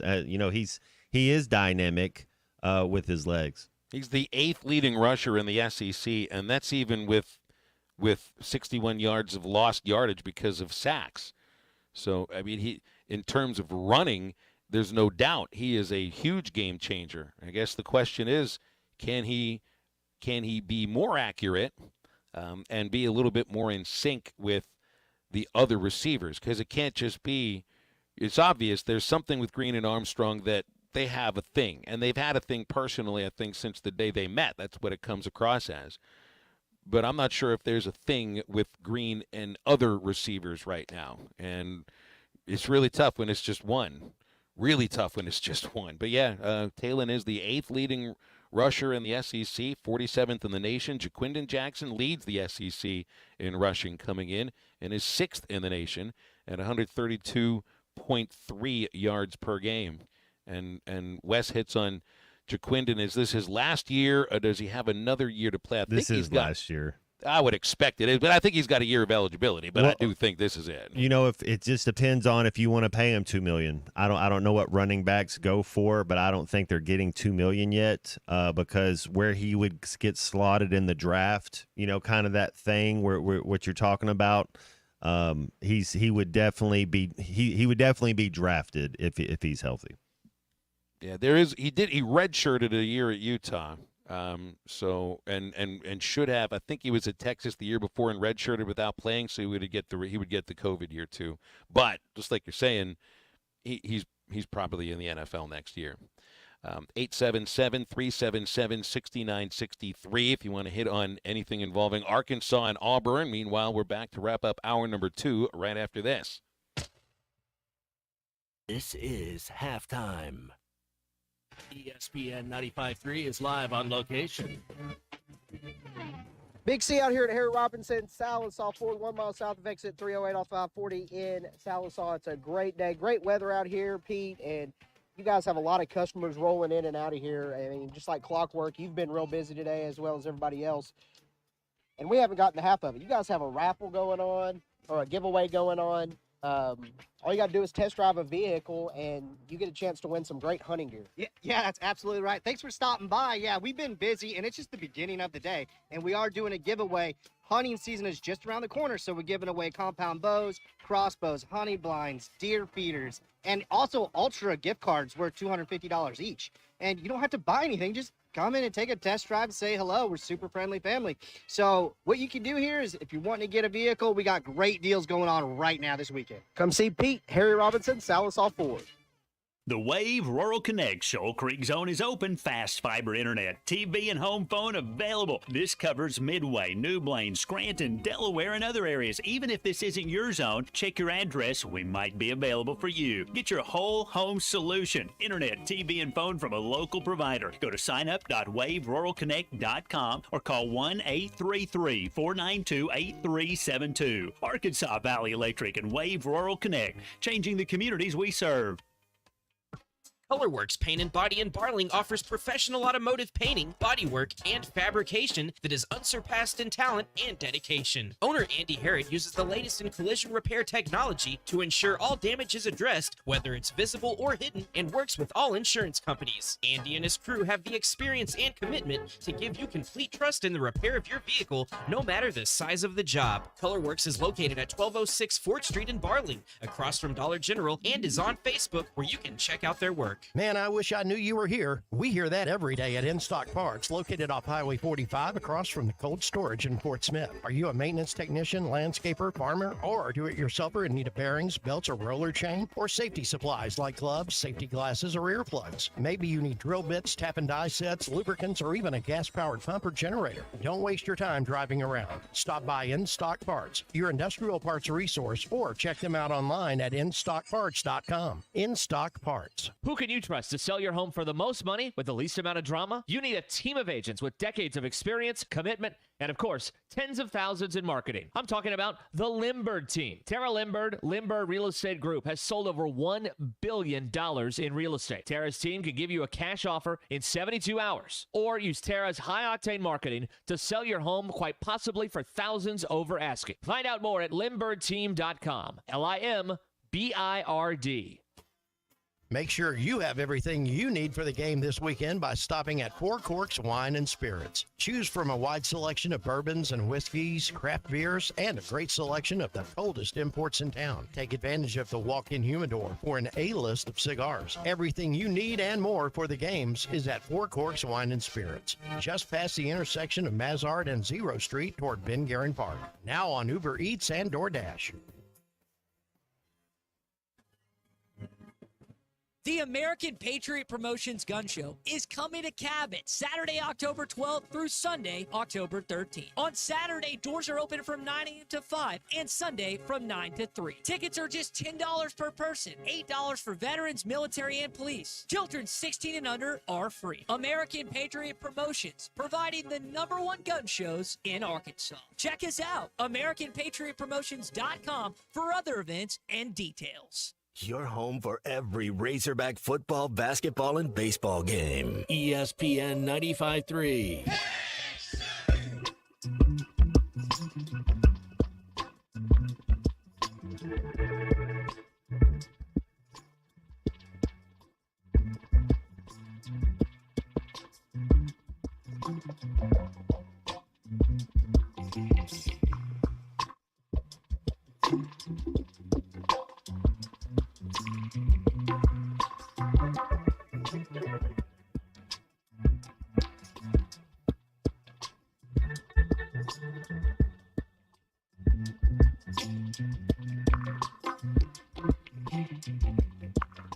Make sure to follow Halftime on Twitter at HitThatLineAR and on Facebook and Instagram at HitThatLine. Call or text 877-377-6963. Now back to Halftime with Phil Elson and Matt Jones. Getting close to the golden hour. We'll have Neil Atkinson from Bet Sarazen for all your sports betting questions. Not raffle-related stuff, by the way. This is the actual stuff like the product that they do provide. That'll come in the next hour. So text your questions to 877-377-6963. Dean made a phone call to that very number, and he's on with us right now. Hey, Dean, thanks for calling Halftime. How are you? Hey, I'm doing good. This is the first time I ever called in. I'm your co-host's neighbor there. You guys Matt do know, Jones. do you know a guy named Dean, Matt? Is this a buddy? Yo. I'm never met him. But All right. reason I was calling in, I wanted to listen to you guys on the radio. What is the Hogs favored or is Auburn favored? My Bet Sarazen app shows Auburn minus 2.5. I think the line started at 4 or 3.5 Auburn, so it's moved towards Arkansas in the last week. Okay, can I give Matt a little input? The bridge below his house in 1977, a Coca-Cola truck fell in there. It was a pretty weird thing in 1977. For a Coca-Cola truck to fall into a house? Is that what I heard? Or through a bridge? No, the bridge caved in. Yeah, that would definitely be something I wouldn't want to be involved in, whether a Coca-Cola truck or not. Yeah, it was a pretty messed up deal. Yeah. All right, guys, I'll listen to you on the radio. Thanks for answering my question. You got it, Dean. Thanks very much. 877-377-6963. I don't think anything involving anything falling through a bridge would be a pretty bad deal, no matter what. Was that in Pittsburgh? That barge hit the bridge about 8 months ago? Those Baltimore, yeah. Yeah, it was Baltimore. There was a bridge right by my parents' house in Pittsburgh, which is the city of bridges, that just crumbled. Yeah. With a bus on it. That's funny. Jacksonville was called the 7 bridges. There's so many bridges there. Because they're right there kind of on the intercoastal. Yeah. The bridges everywhere. I remember driving through Jacksonville one time and thinking, does this city never end? I think it's one of the biggest cities in the country, just land-wise. Square mileage-wise, yep. That's one of the things the real estate ladies tell you when you're things that you remember, yeah. Just little local facts that you always get when you're a local now, You're a local as long as you play here. Well, we'll be local with you in the third hour in just a moment here on Halftime. Be lots of time for calls and texts at 877-377-6963, and also to get your game predictions in. Most everybody here, just about everybody, is going with Arkansas, save for one fan that thinks Arkansas will have a lead going into halftime, but will end up losing because of a poor second half. Otherwise, it does feel like most of our texters, most of our callers today have been pretty optimistic about Arkansas's chance to go 1-0 in the SEC and then set up a would hopefully be a pretty good showdown with A&M the following week. So stay with Halftime. The golden hour on a Friday is right after this.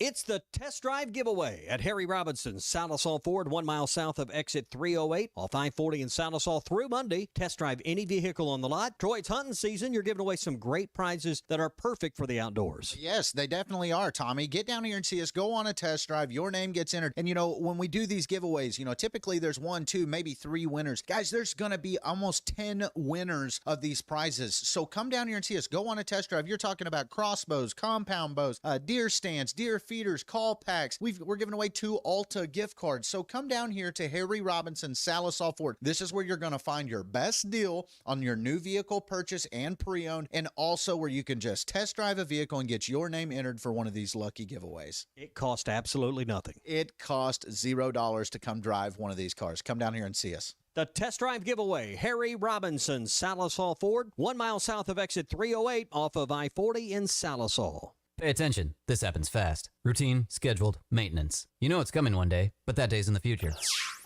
Then the future comes, and your wallet's not ready for that $250 maintenance. But your forklift is. It needs it.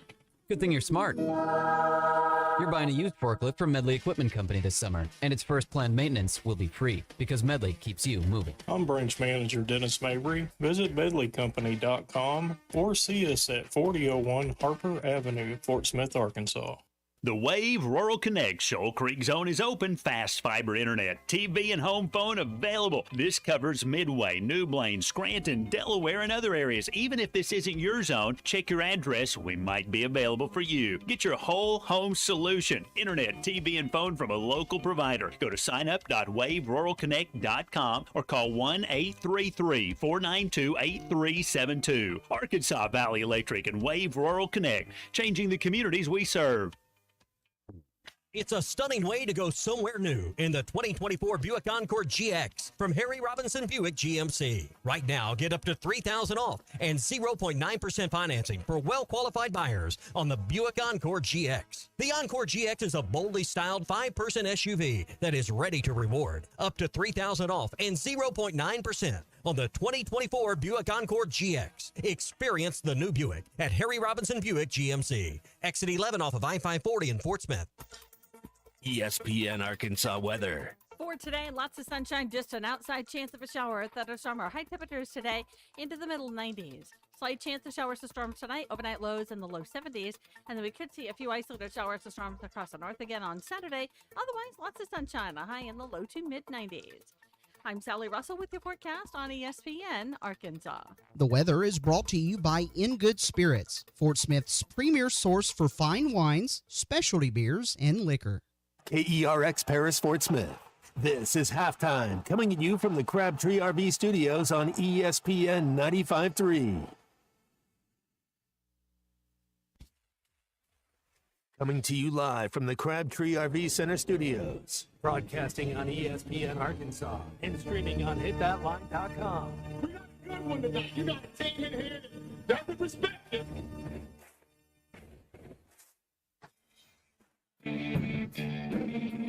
If I'm all right. Why can't they dominate? And we not doing it. We're gonna go get one and celebrate on somebody else's field. Yeah.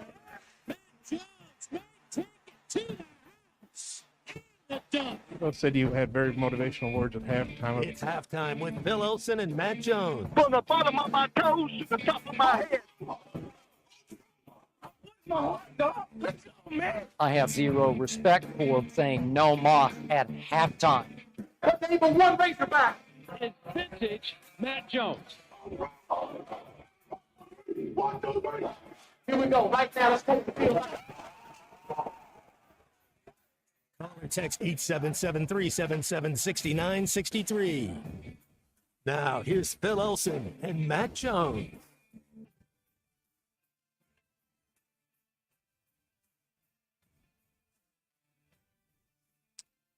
Welcome back to Halftime on ESPN Arkansas and hitthatline.com. Phil Elson, Matt Jones, Colton Little, C45 producing back in the studios, and welcome into the golden hour here on Halftime, our last hour of the week.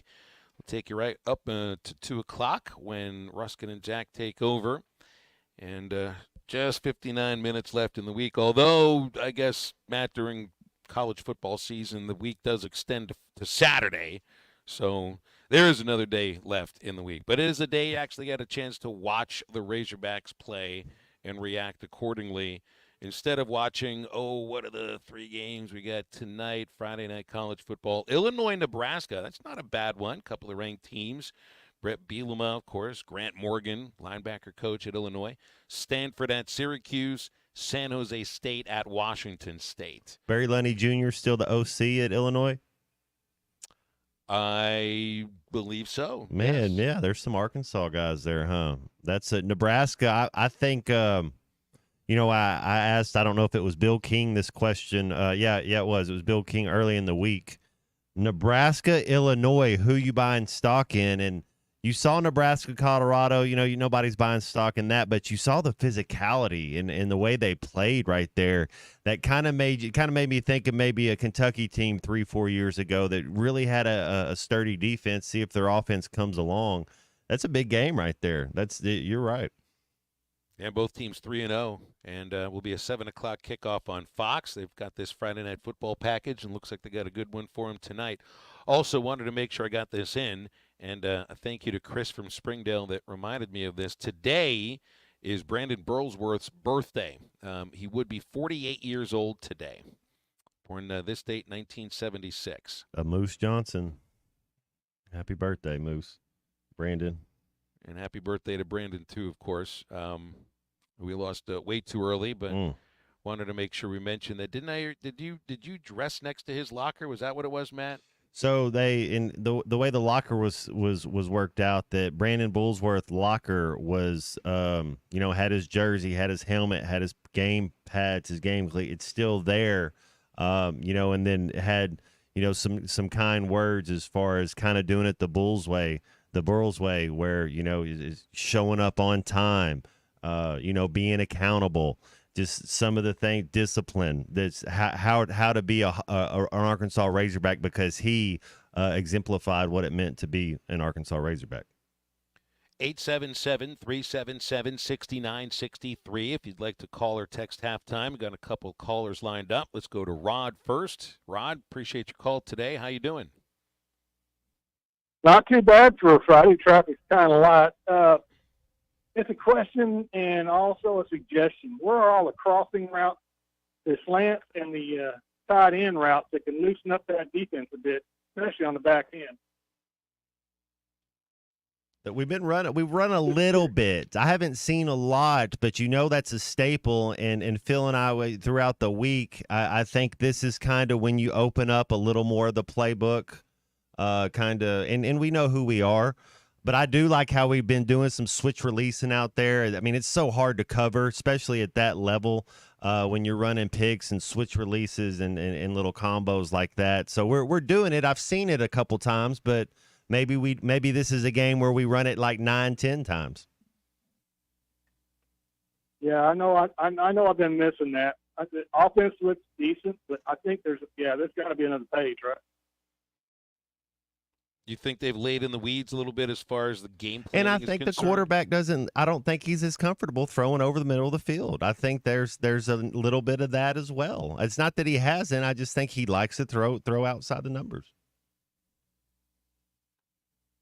Rod, thanks for calling. Appreciate that. Robert's next, 877-377-6963. Robert, how you doing today? Not bad, Phil, Matt. Phil, I didn't get to call in when you were doing the Ohtani segment, but I'm a Dodger fan. But my thing is, if he does all these great things, that's awesome. But we got to get out of the playoffs to get to the divisionals, just like Kershaw. You and I've said it. Kershaw will be in the Hall of Fame, but his postseason play is terrible, and that's the thing. My team spends all this money. We do all these things, but we just can't get into the World Series again. And I hope that Ohtani can keep that going around. So that's just what what I was going to comment. Well, all right, but independent of that, Robert, I understood. I mean, you're a Dodgers fan, so before this season, you would have watched Ohtani with a different perspective. But this is a singular season, and the way that he accomplished that yesterday was in the sort of game that I've never heard of anybody ever having before. So I mean, World Series or not, World Championship or not, this 2024 season for Shohei Ohtani is probably one of the 5 or 6 greatest seasons ever. I mean, is that fair to say? Yeah.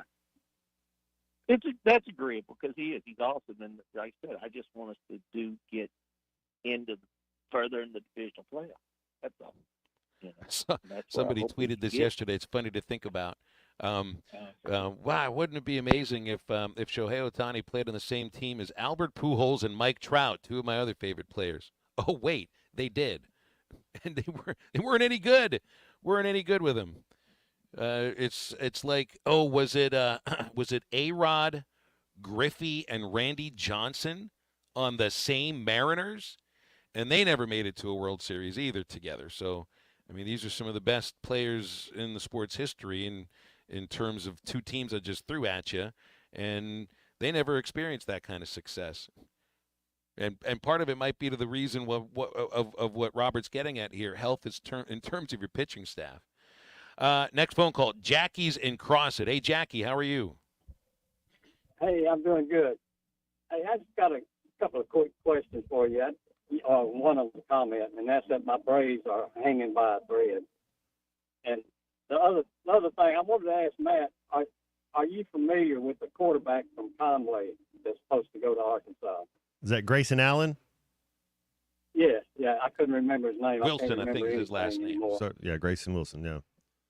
You've seen the pictures of him, standing up there, and I haven't really seen too much of him, honestly, but you've seen a picture of him standing beside the coaches. He looks like he's every bit of 6'4", 195 right now. Like he looks like what a SEC quarterback should look like when he's a junior or senior in high school.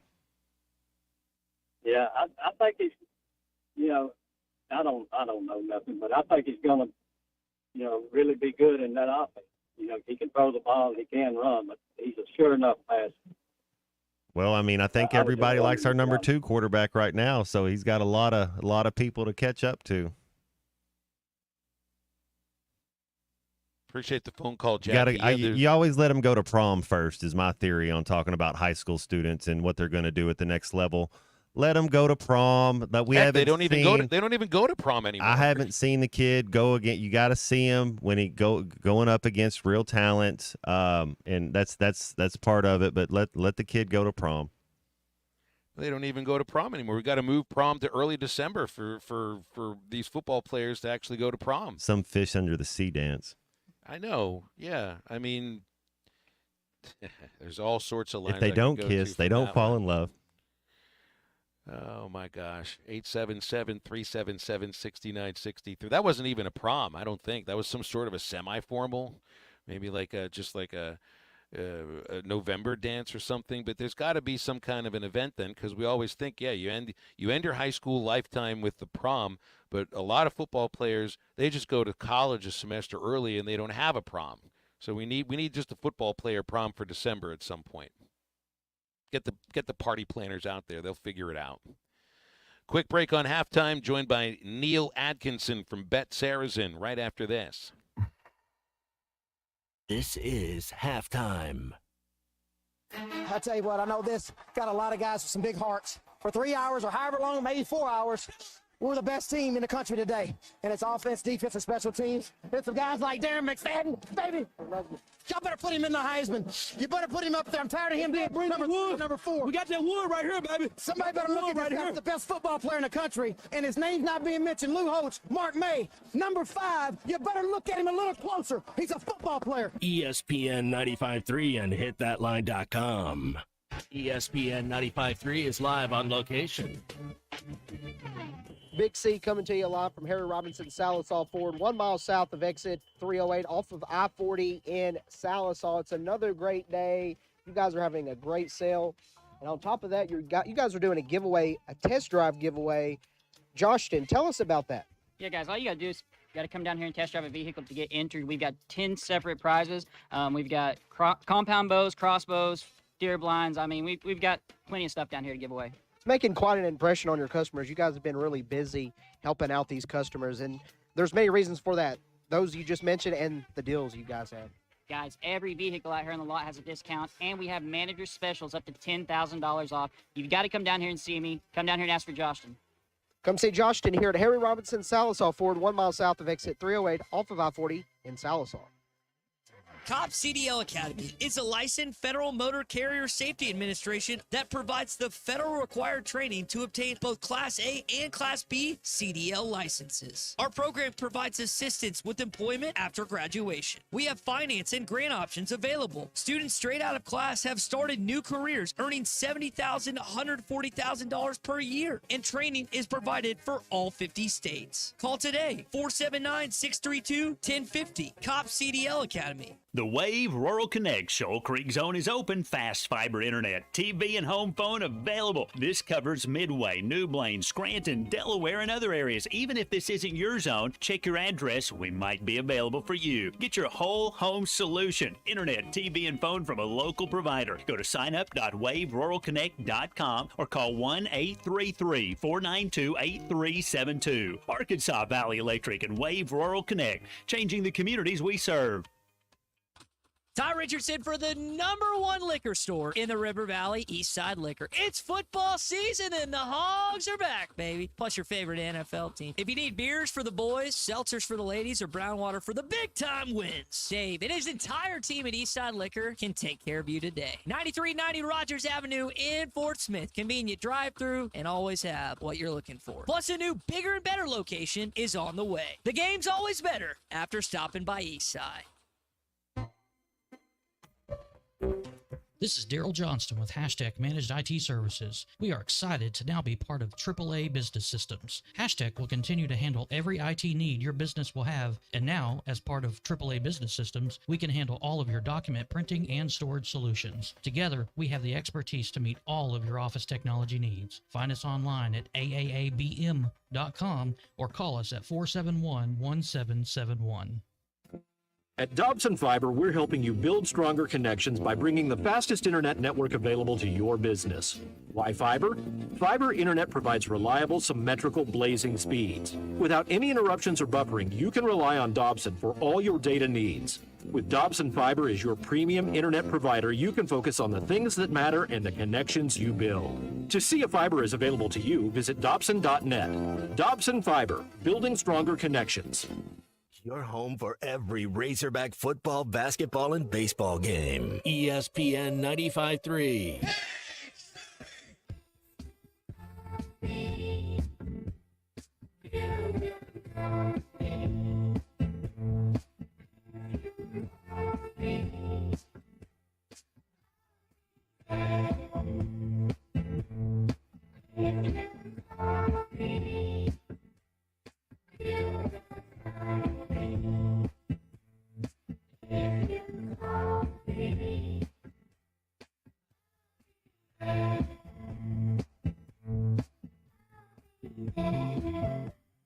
You're listening to Halftime with Phil Elson and Matt Jones. Want to jump in the conversation? Call or text 877-377-6963. Now, here's Phil Elson and Matt Jones.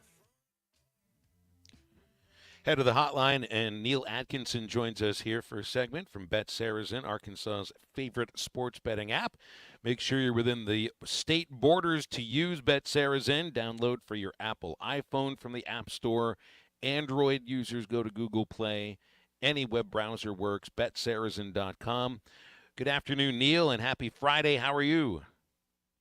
I am doing fantastic, and happy golden hour too.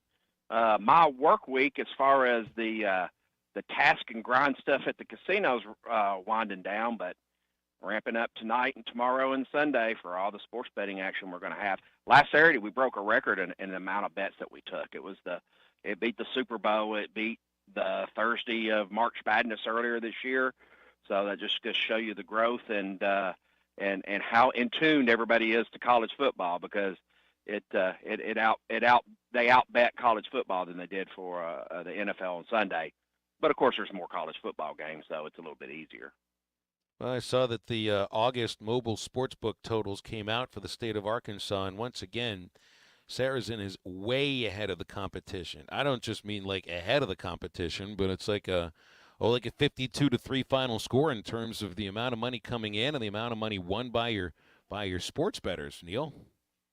Yeah, and if you notice, our hold was pretty low last month, and a lot of that had to do with the first weekend of college football happening on the last day of the month, and just seems like that first Saturday when and of course, we had the Thursday night Arkansas game. It just seems like with more of those cupcake games, how we call them, playing the lesser opponents. It's just, I mean, heck, you had a 50 point spread on Arkansas, and they cover that easily, and a lot of those big spreads were covered, and it seems the players do real well on that opening weekend. So yeah, the players had a really good month in August, and they're turning around and betting that money right back here in September. Matt and I have been talking a lot about the importance of this Arkansas-Auburn game in terms of the ability to get to 6 and the ability to win a bowl game, or at least play in a bowl game, and at that point, anticipating the coaching staff stays. It feels like that's what you got to achieve. The preseason win total for Arkansas was 4.5 on Bet Saracen. You're already at 2. Like, this one tomorrow will be huge for the sports bettors that took the over. Oh yeah, and just about everybody took the over. And we actually put out some secondary markets, and we've got some of the secondary markets back up. But over 4.5 was the most bet market. We got one heck of a liability built on that, and I think the bettors and us at Bet Saracen have this one circled. If Arkansas can get a win in this column, it checks 2 boxes. It checks the over 2.5 SEC wins, and it helps them get to at least 5 wins to pay that bet. And we've got a pretty good liability on over 5.5 wins for the season, over 6.5.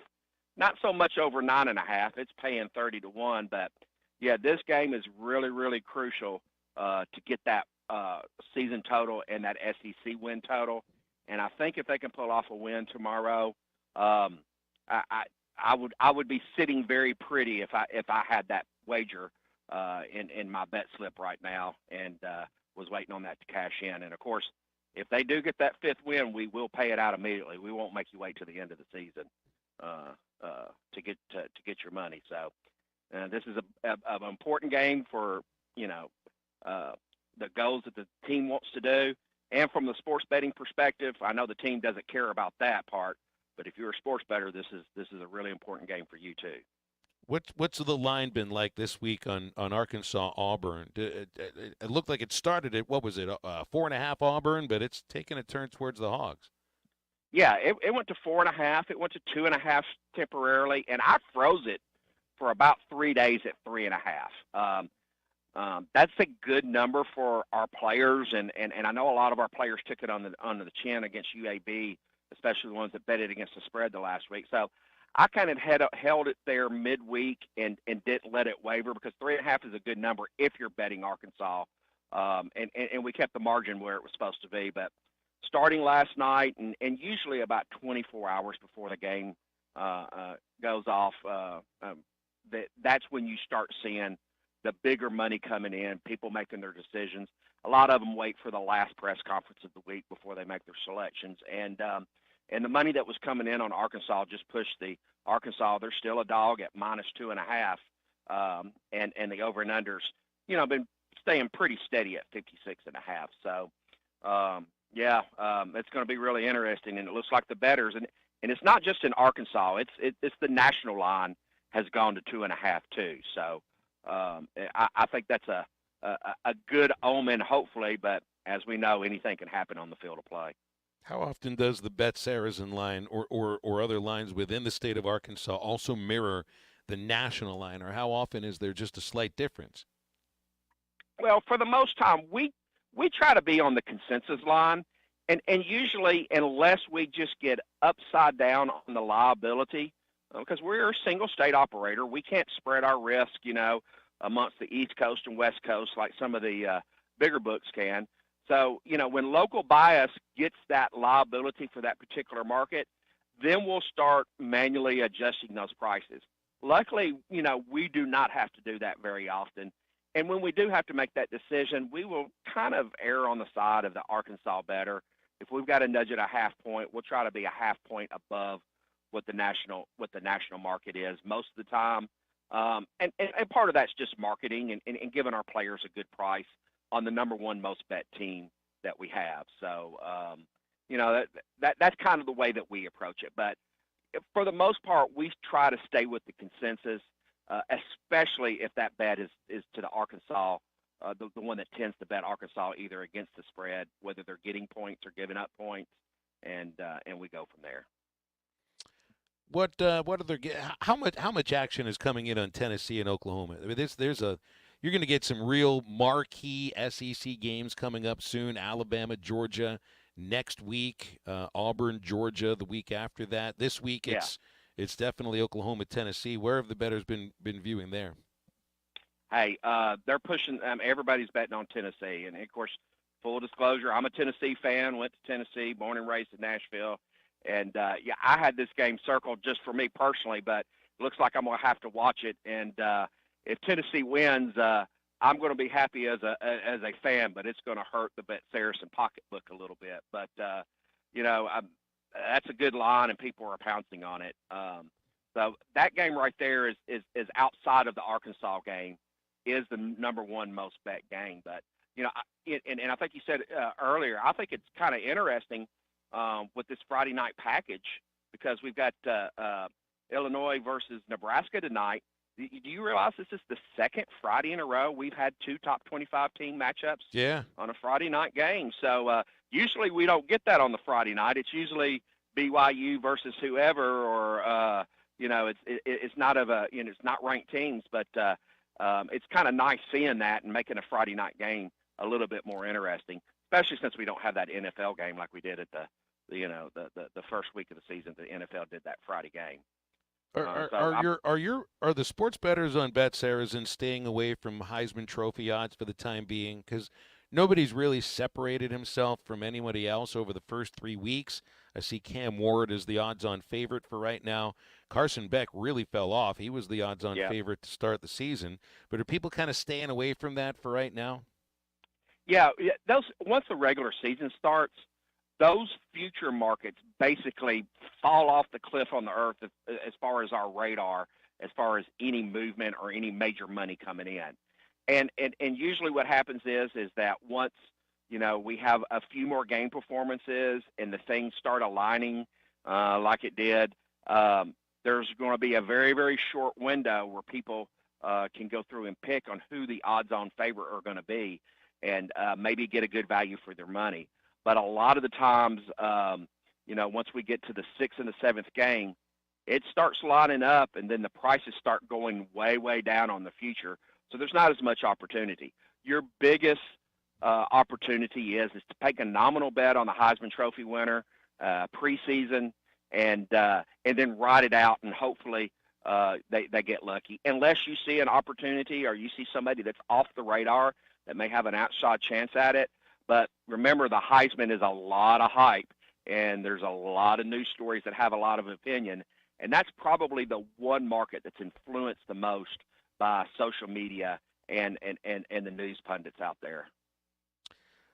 Just quick on baseball here, and I wonder about, like the last week of the NFL season, how that can be just like an odd week, because some teams have clinched, other teams just are playing out the string and have been for a while. It's that time of the year for Major League Baseball as well, especially too with the rosters expanding in some cases. Yep. So it makes these next couple of weeks just a lot different than any other time in the season.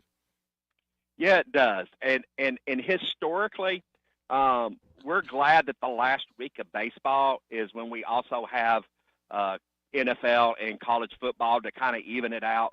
Because it just seems like the players that are Major League Baseball bettors, they get dialed in by this time of the year. And we don't necessarily have the luxury of deviating from our computer and our risk models, just as normal business practices.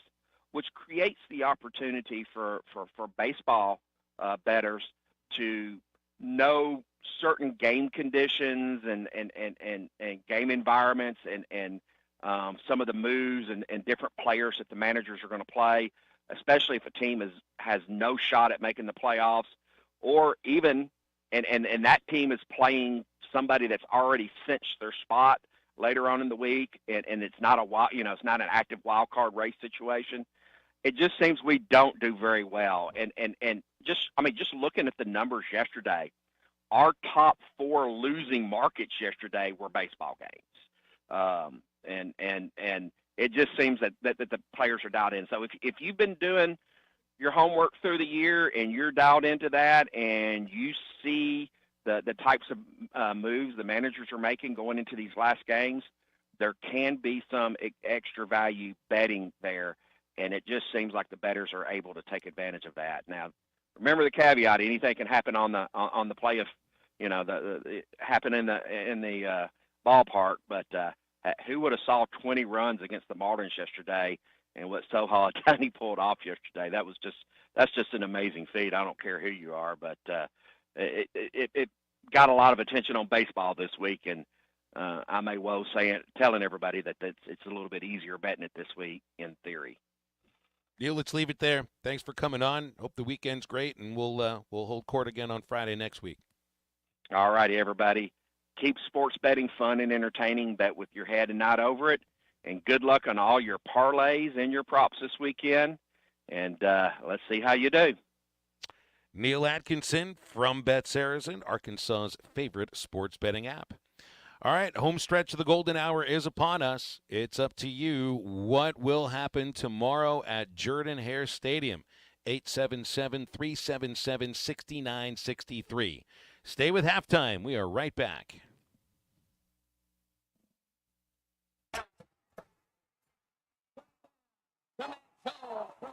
This is Halftime. You can now download our new app in the iTunes or Google Play Store. Listen anytime and anywhere on your favorite mobile device. Just search Hit That Line now. $11,000 off on remaining 2023 GMC Sierras, or up to $7,000 off on remaining GMC Yukon XLs at Harry Robinson Buick GMC. These are the largest factory discounts in years, so hurry before they're gone. Plus up to $6,500 off on in-stock 2024 GMC Sierras. Conquer the road with confidence in a GMC Sierra from Harry Robinson Buick GMC. We are professional grade. Harry Robinson Buick GMC. Exit 11 off of I-540 in Fort Smith. Progressive knows when you own a boat, life on land is a tough sell. Come on down to land.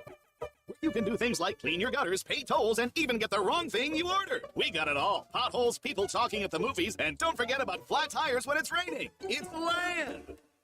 Life on a boat is way more relaxing. So customize your coverage with Progressive, America's #1 boat insurer. And relax, knowing you got the coverage you need. Progressive Casualty Insurance Company and affiliates. #1 rating based on 2022 boat market share data from ratefilings.com. You're listening to Halftime Live from the Crabtree RV Center studios. Crabtree RV Center, where RVing is life. ESPN 95.3 is live on location. Big C here at Harry Robinson Sallisaw Ford, 1 mile south of exit 308 off of I-40 in Sallisaw. Again, coming to you live where their test drive giveaway is going on. And man, they have got some great prizes for you to win. All you got to do is test drive a vehicle and enter your name in the drawing. The drawing will happen on Monday, September 23rd at 6 p.m. And they have got everything: crossbows, compound bows, ground blinds, deer feeders, call packs, and more. And they've got some gift cards for the ladies to Ulta Beauty if you're interested in that. But man, I tell you what, some great deals going on right now, and you don't want to miss out. They've got some 2024 Fords in stock as well. So get by here. You can go to harryrobinson.com and check it out online. This is Coke Zero Sugar. Could I be the best Coke ever? Try and taste with your ears. Hear those bubbles? Imagine them tingling on your tongue. Fizzy deliciousness. Listen to that cascading liquid. A mouth-watering waterfall. Irresistibly tasty. Zero sugar. Crisp, refreshing, and ice cold. Is Coke Zero Sugar the best Coke ever? Try and decide. Summer is here and adventure is calling. Visit Southern Tire Mart for a new set of Yokohama tires to get your vehicle ready for summer travels. Southern Tire Mart is your trusted partner for top quality tires, professional services, and competitive pricing. Visit us in Fort Smith at 9700 Highway 271 and let Southern Tire Mart ensure your vehicle is ready for the open road. Southern Tire Mart is a proud dealer of Yokohama tires. We keep America rolling.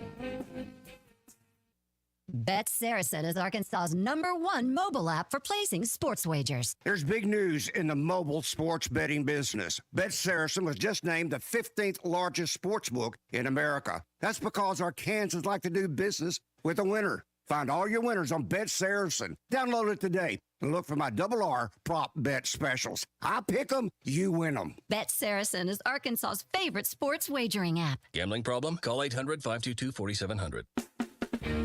Summer is here and adventure is calling. Visit Southern Tire Mart for a new set of Yokohama tires to get your vehicle ready for summer travels. Southern Tire Mart is your trusted partner for top quality tires, professional services, and competitive pricing. Visit us in Fort Smith at 9700 Highway 271 and let Southern Tire Mart ensure your vehicle is ready for the open road. Southern Tire Mart is a proud dealer of Yokohama tires. We keep America rolling. Your home for every Razorback football, basketball, and baseball game. ESPN 95.3.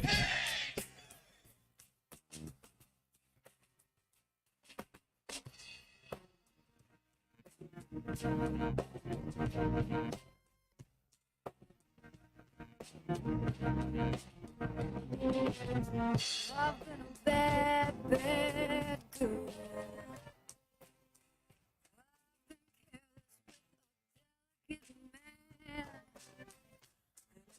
Sad, sad world.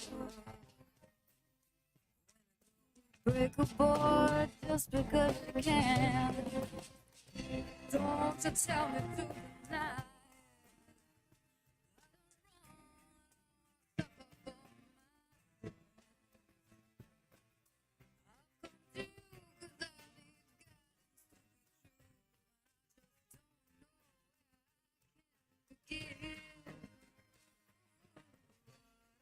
Welcome back to Halftime with Phil Elson and Matt Jones. Got a question or comment for the guys? Call or text 877-377-6963. Let's get back to the show with the voice of Arkansas Razorback baseball, Phil Elson, and Razorback football legend Matt Jones. Well, a good anniversary to remember, although one that I'm not sure people remember too often. Today's the day in '98 that Cal Ripken did not play. Ended his streak at 2,632 games, over just almost 16 years that he played every game for Baltimore and then decided today wasn't the day. I don't remember what the reason was. I think he said it was just the right time to end the streak. It wasn't an injury or anything like that. It just kind of hit him. Today's the day. The Iron Man. I mean, what a cool nickname. Mr. Consistency. He was man, he was how I mean, just the joy of being able to do that, how lucky and how cool is that? But then as a fan, getting to watch him compete, because it wasn't like he struggled to bat 181 or something, he was an elite player all those years. Both sides of the ball, that's right. And Favre had the streak of 297 consecutive games started in the NFL. I think that's a record for any position, not just quarterback. I think Peyton might have got to the 190s or something. Maybe Eli too. They both had some runs for where 8, 9, 10 years they didn't miss a game. But yeah, that's ridiculous. Even Ohtani, I don't think he's played in every game this year for. The Dodgers? We had somebody call earlier, or I was listening. I forget who you were talking to, Phil. What makes you think that they're going to ever? Why would you ever have Shohei Ohtani be a starting pitcher again? Do you not see what he's doing with the bat? Like, do you want him to get hurt again? Just what it takes for your body to do this is what I'm saying. Like, it just. How long is it sustainable to do both things and stay healthy? Wouldn't you think that he could do one of those things and stay healthy for an entire season? Well, I mean, that's the reason why Babe Ruth stopped pitching, was that he could put every single ounce he had into hitting, and he had to play the field too. I don't know if Ohtani will play the field much any longer when he's not pitching, but yeah, I mean, I've thought about that myself.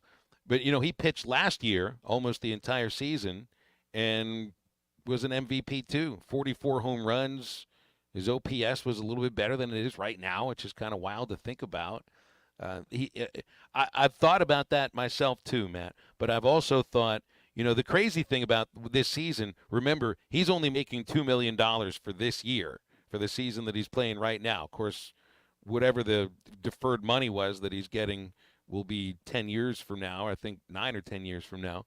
But I just felt like the contract that they gave him was for doing two things, not just doing one. I guess I'd be surprised if they didn't get him back out on the mound. But after a couple of elbow injuries that he suffered, a third time, he'd be like, well, that's it. That would absolutely be it. But he'll get back up there again next year and pitch. I'm pretty sure he will. And I'm not saying don't pitch him. I just mean being a starting pitcher. Having him be able to do something where, man, we got Ohtani for the 8th inning, or almost in that relieving role, because he does have some dynamic stuff. And we've seen him close before. I remember he closed the All-Star, not the All-Star game, the World Championships. It was the World. I never know what to call that thing. The World Baseball Classic. Can't we just go World Cup? World Classic. Yeah. Well, weirdness. All right, we got Big Keith on hold here. You want to get on, and we're making football predictions as well. 877-377-6963. Big Keith, what's up? Big Keith up in the house. Yes, How you guys doing today? Good, thank you. What's up, Matt? How you doing, homie? Yo, life's good. That's good, good. Yeah, that's right. Life is good, man. Found out the baby wasn't mine, so God blessed me. Said he has my eyes, but it don't look like me. Hey, I was going to tell you, I agree with to me, Cal Ripken was the best. I mean, he might not be number-wise, but to me, he was the best player of the 80s, in my opinion. And if I'm not mistaken, he wasn't injured, but he was dinged up a little bit. And that's, but that wasn't the reason, though, because him, he'll play as much, but he just got tired of it. I think he started wanting to, So I think it's also me just realize at some point, hey, this streak is going to end at some point. and yeah. Look, I don't think I can't get in Ripken's mind, but he never came across as somebody that had an ego for this. But if you're going if you're going to end a streak like that, you might as well end it where people can give you a standing ovation, realizing that you've ended this streak, rather than play every game of the season and then next year you're not on the team or something like that. So thought it made sense. And you know what else I liked and thought was real classy was after he ended it, every ballpark he went to afterwards, they gave him a standing ovation and stuff and celebrated him. His accomplishment. I thought that was kind of classy back in the day. He was beloved. I mean, and I think baseball meant more to people then than it does right now. Ohtani's getting a ton of headlines and everything. Absolutely a ton of headlines, and it's the lead story on SportsCenter and everything. But Ripken was viewed, I think, a little differently than Ohtani, and it's not just because he's American. I think it's the sport is just viewed differently. By the way, Ohtani's only 30. Yeah. There will be a point, Matt, where you're right. He's going to end up being, a full-time designated hitter. But, yeah, it could be interesting to see if they move him into reliever at some point. I got two more things, and that's it. And I just want to say that record of Cal's would never be broken, not even close. And then the other thing I wanted to ask you guys is Auburn, how they sucked against Cal. Do you think they were trying to overlook them and was concentrating on us, thinking they had it in the bag with Cal, or do you think they're just not that good? And I'll hang up and listen. Thanks, guys. Big Keith, thanks very much. I have no idea. A lot of times, I guess, we put it on the idea that nobody took an opponent seriously for why they didn't play well at home. But hey, it may just end up being Peyton Thorne threw 4 interceptions. They couldn't stop Cal from at least moving the ball slowly down the field. I don't know if it was a matter of not paying close attention to them or just not playing very well that day. I think that's what it was. Jason's up next here on Halftime. Hi, Jason. How you doing today? Hey, I'm doing well. You started talking Ohtani, and that just kind of piqued my interest. Shoot. Do you think, I think in my opinion, I think he's going to have to play outside of the DH in order for him to go down as the best to ever do it so far. That's my opinion on that. What's your take on that? I mean, can he continue? If he's pitching every 5 days and DHing and still putting up numbers like that, that's in a whole other galaxy that no one's ever done before. So I agree. Like the season he's having here is craziness, absolute craziness. But it is as a full-time designated hitter. I don't think he's been in the field once, and obvious reasons because of the arm injury. But look at what he did the year before, where before the injury he was lights out on the pitcher's mound and did everything you're expecting at the plate. That kind of season is the kind of thing that we've never heard from either. He really is a 1-1. He's as unicorn of a ball player as there's ever been. Yeah, I agree with you there about him being a unicorn. Like 6 weeks ago, everybody was taught. Well, I shouldn't say everybody. A lot of the talk was Judge, the center fielder in New York, and the fact that he was going to be the MVP. So this is obviously this past 2-3 weeks have swung Ohtani back into that talk.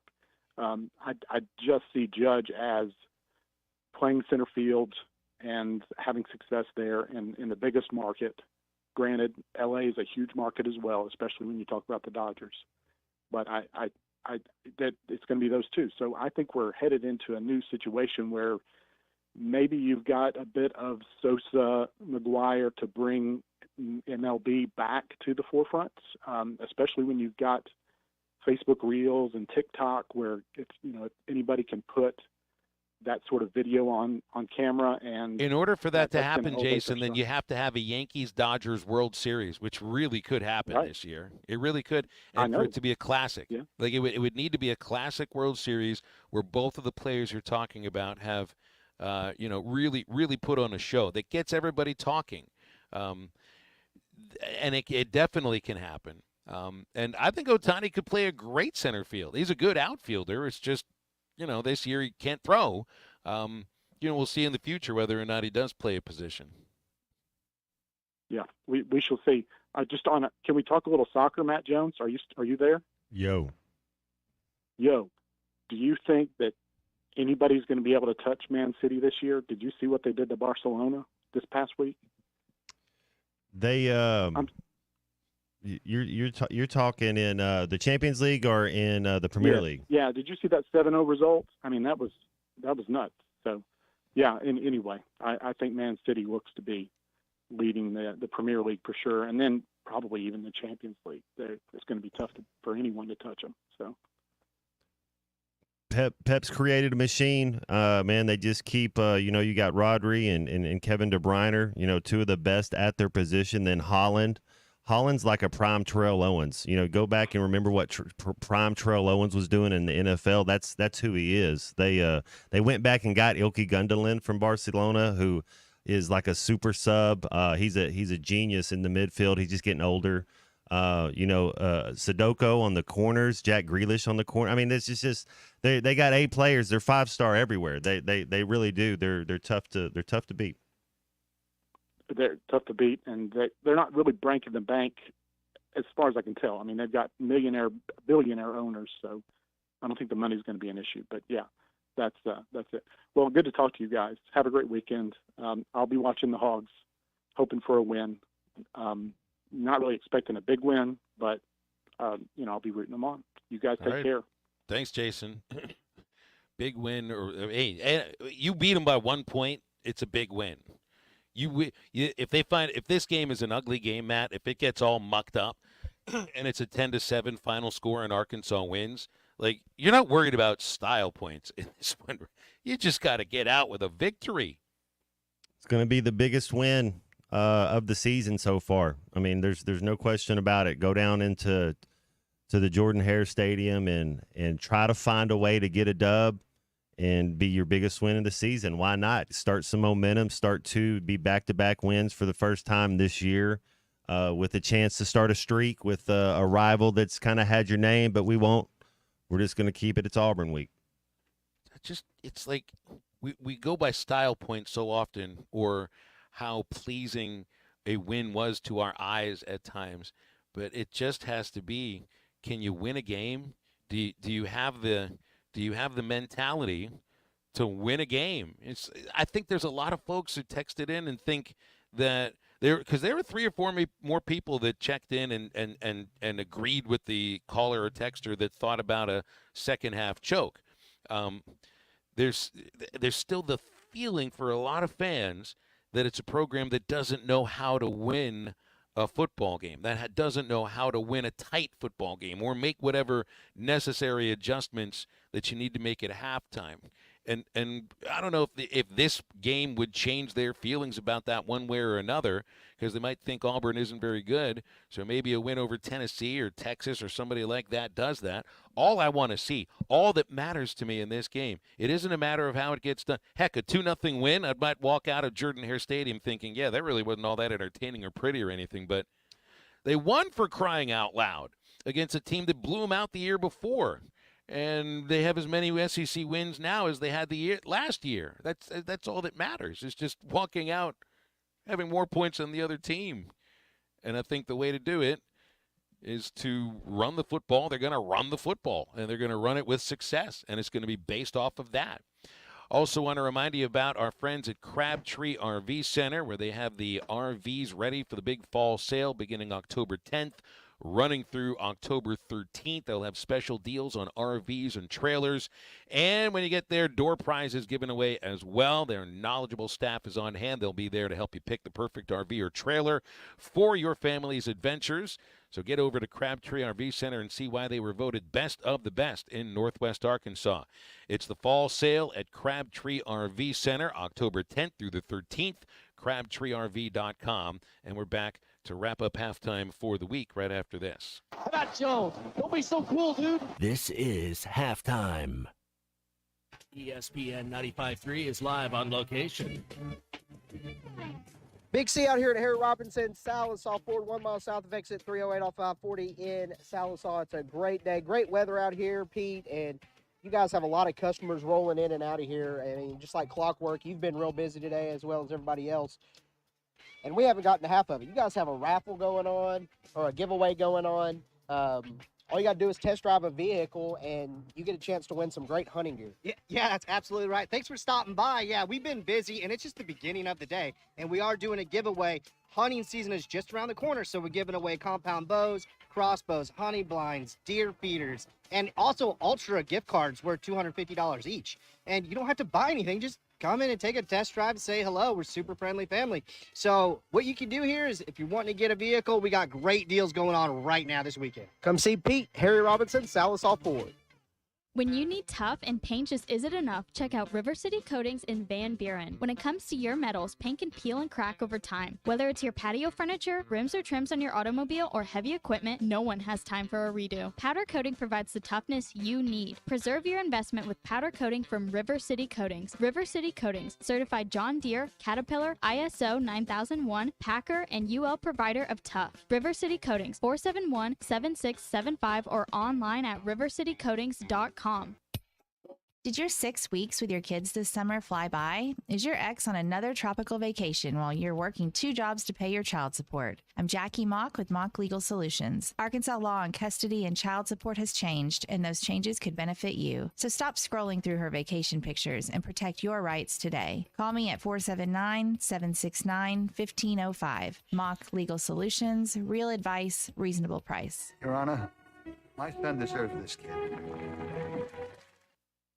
Precision Garage Door features the finest quality materials, installation, and service for all your garage door needs, including garage door repair and new garage doors and openers. Fully licensed and insured with the largest showroom in Northwest Arkansas at 1907 Town West Drive in Rogers and in Fort Smith at 416 North 10th Street. Call Precision Garage Door today at 844-PDS-DOOR or check them out online at PrecisionDoorNWA.com. Financing is available. Precision Garage Door, voted best garage door company of Northwest Arkansas and the River Valley.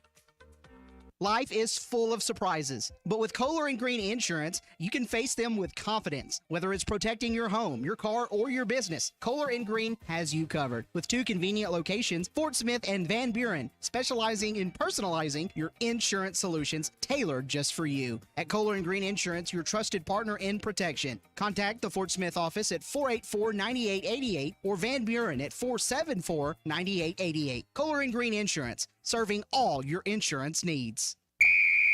If you're interested in continuing your involvement in high school athletics and want to make some extra money, what better way to do so than by becoming an official? For information on how you can give back to student athletes in Arkansas, please contact us at 501-955-2500.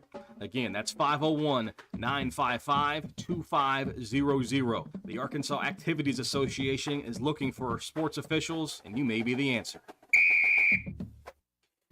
Hey, it's Zach from the Ruskin and Zach Show. Join us Friday, September 27th from 2 to 6 as we broadcast live overlooking the 15th green at the Choctaw Club at the Walmart Northwest Arkansas Championship. We'll have interviews with some of the best players in the world and other special guests, and we'll do it all from the best way to enjoy the golfing weekend from the Choctaw Club overlooking the 15th green. Join us, Ruskin and Zach, live from the Walmart Northwest Arkansas Championship overlooking the 15th green at the Choctaw Club, Friday, September 27th.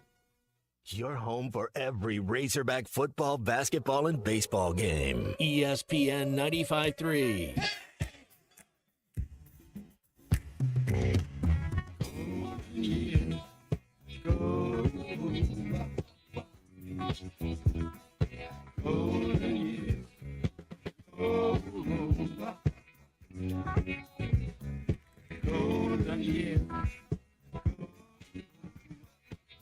Don't let me hear you say life's taking you nowhere.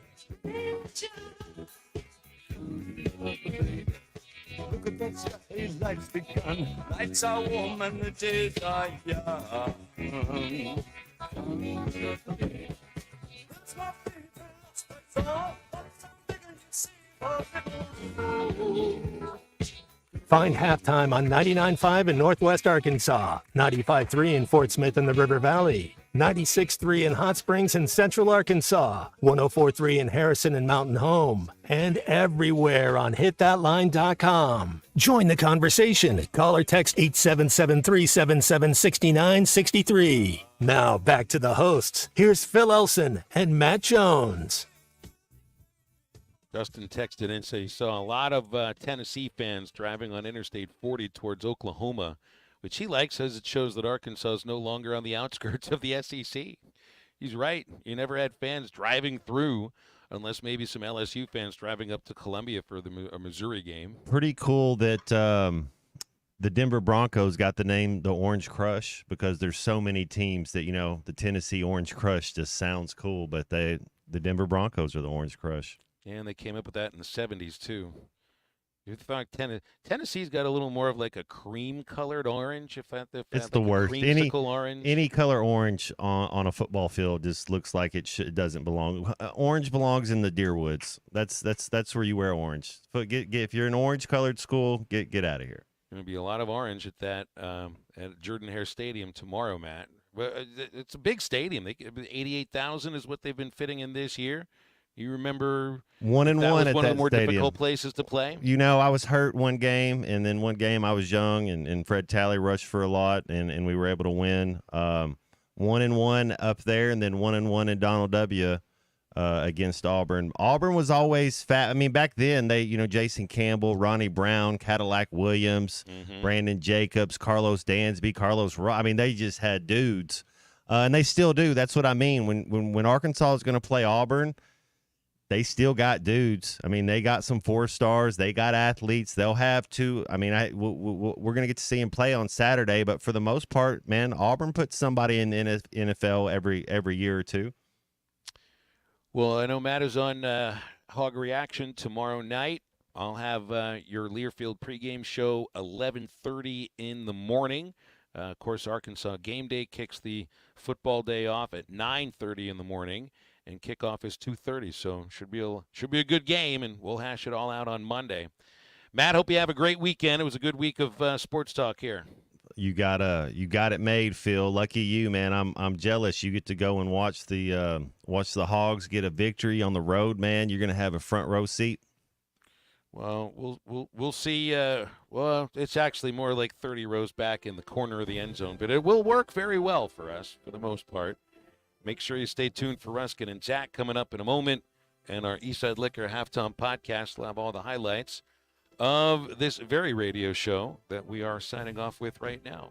For Matt Jones, Colton Little, I'm Phil Elson. Thanks for tuning in for Halftime today. Now get up, get out, and get better.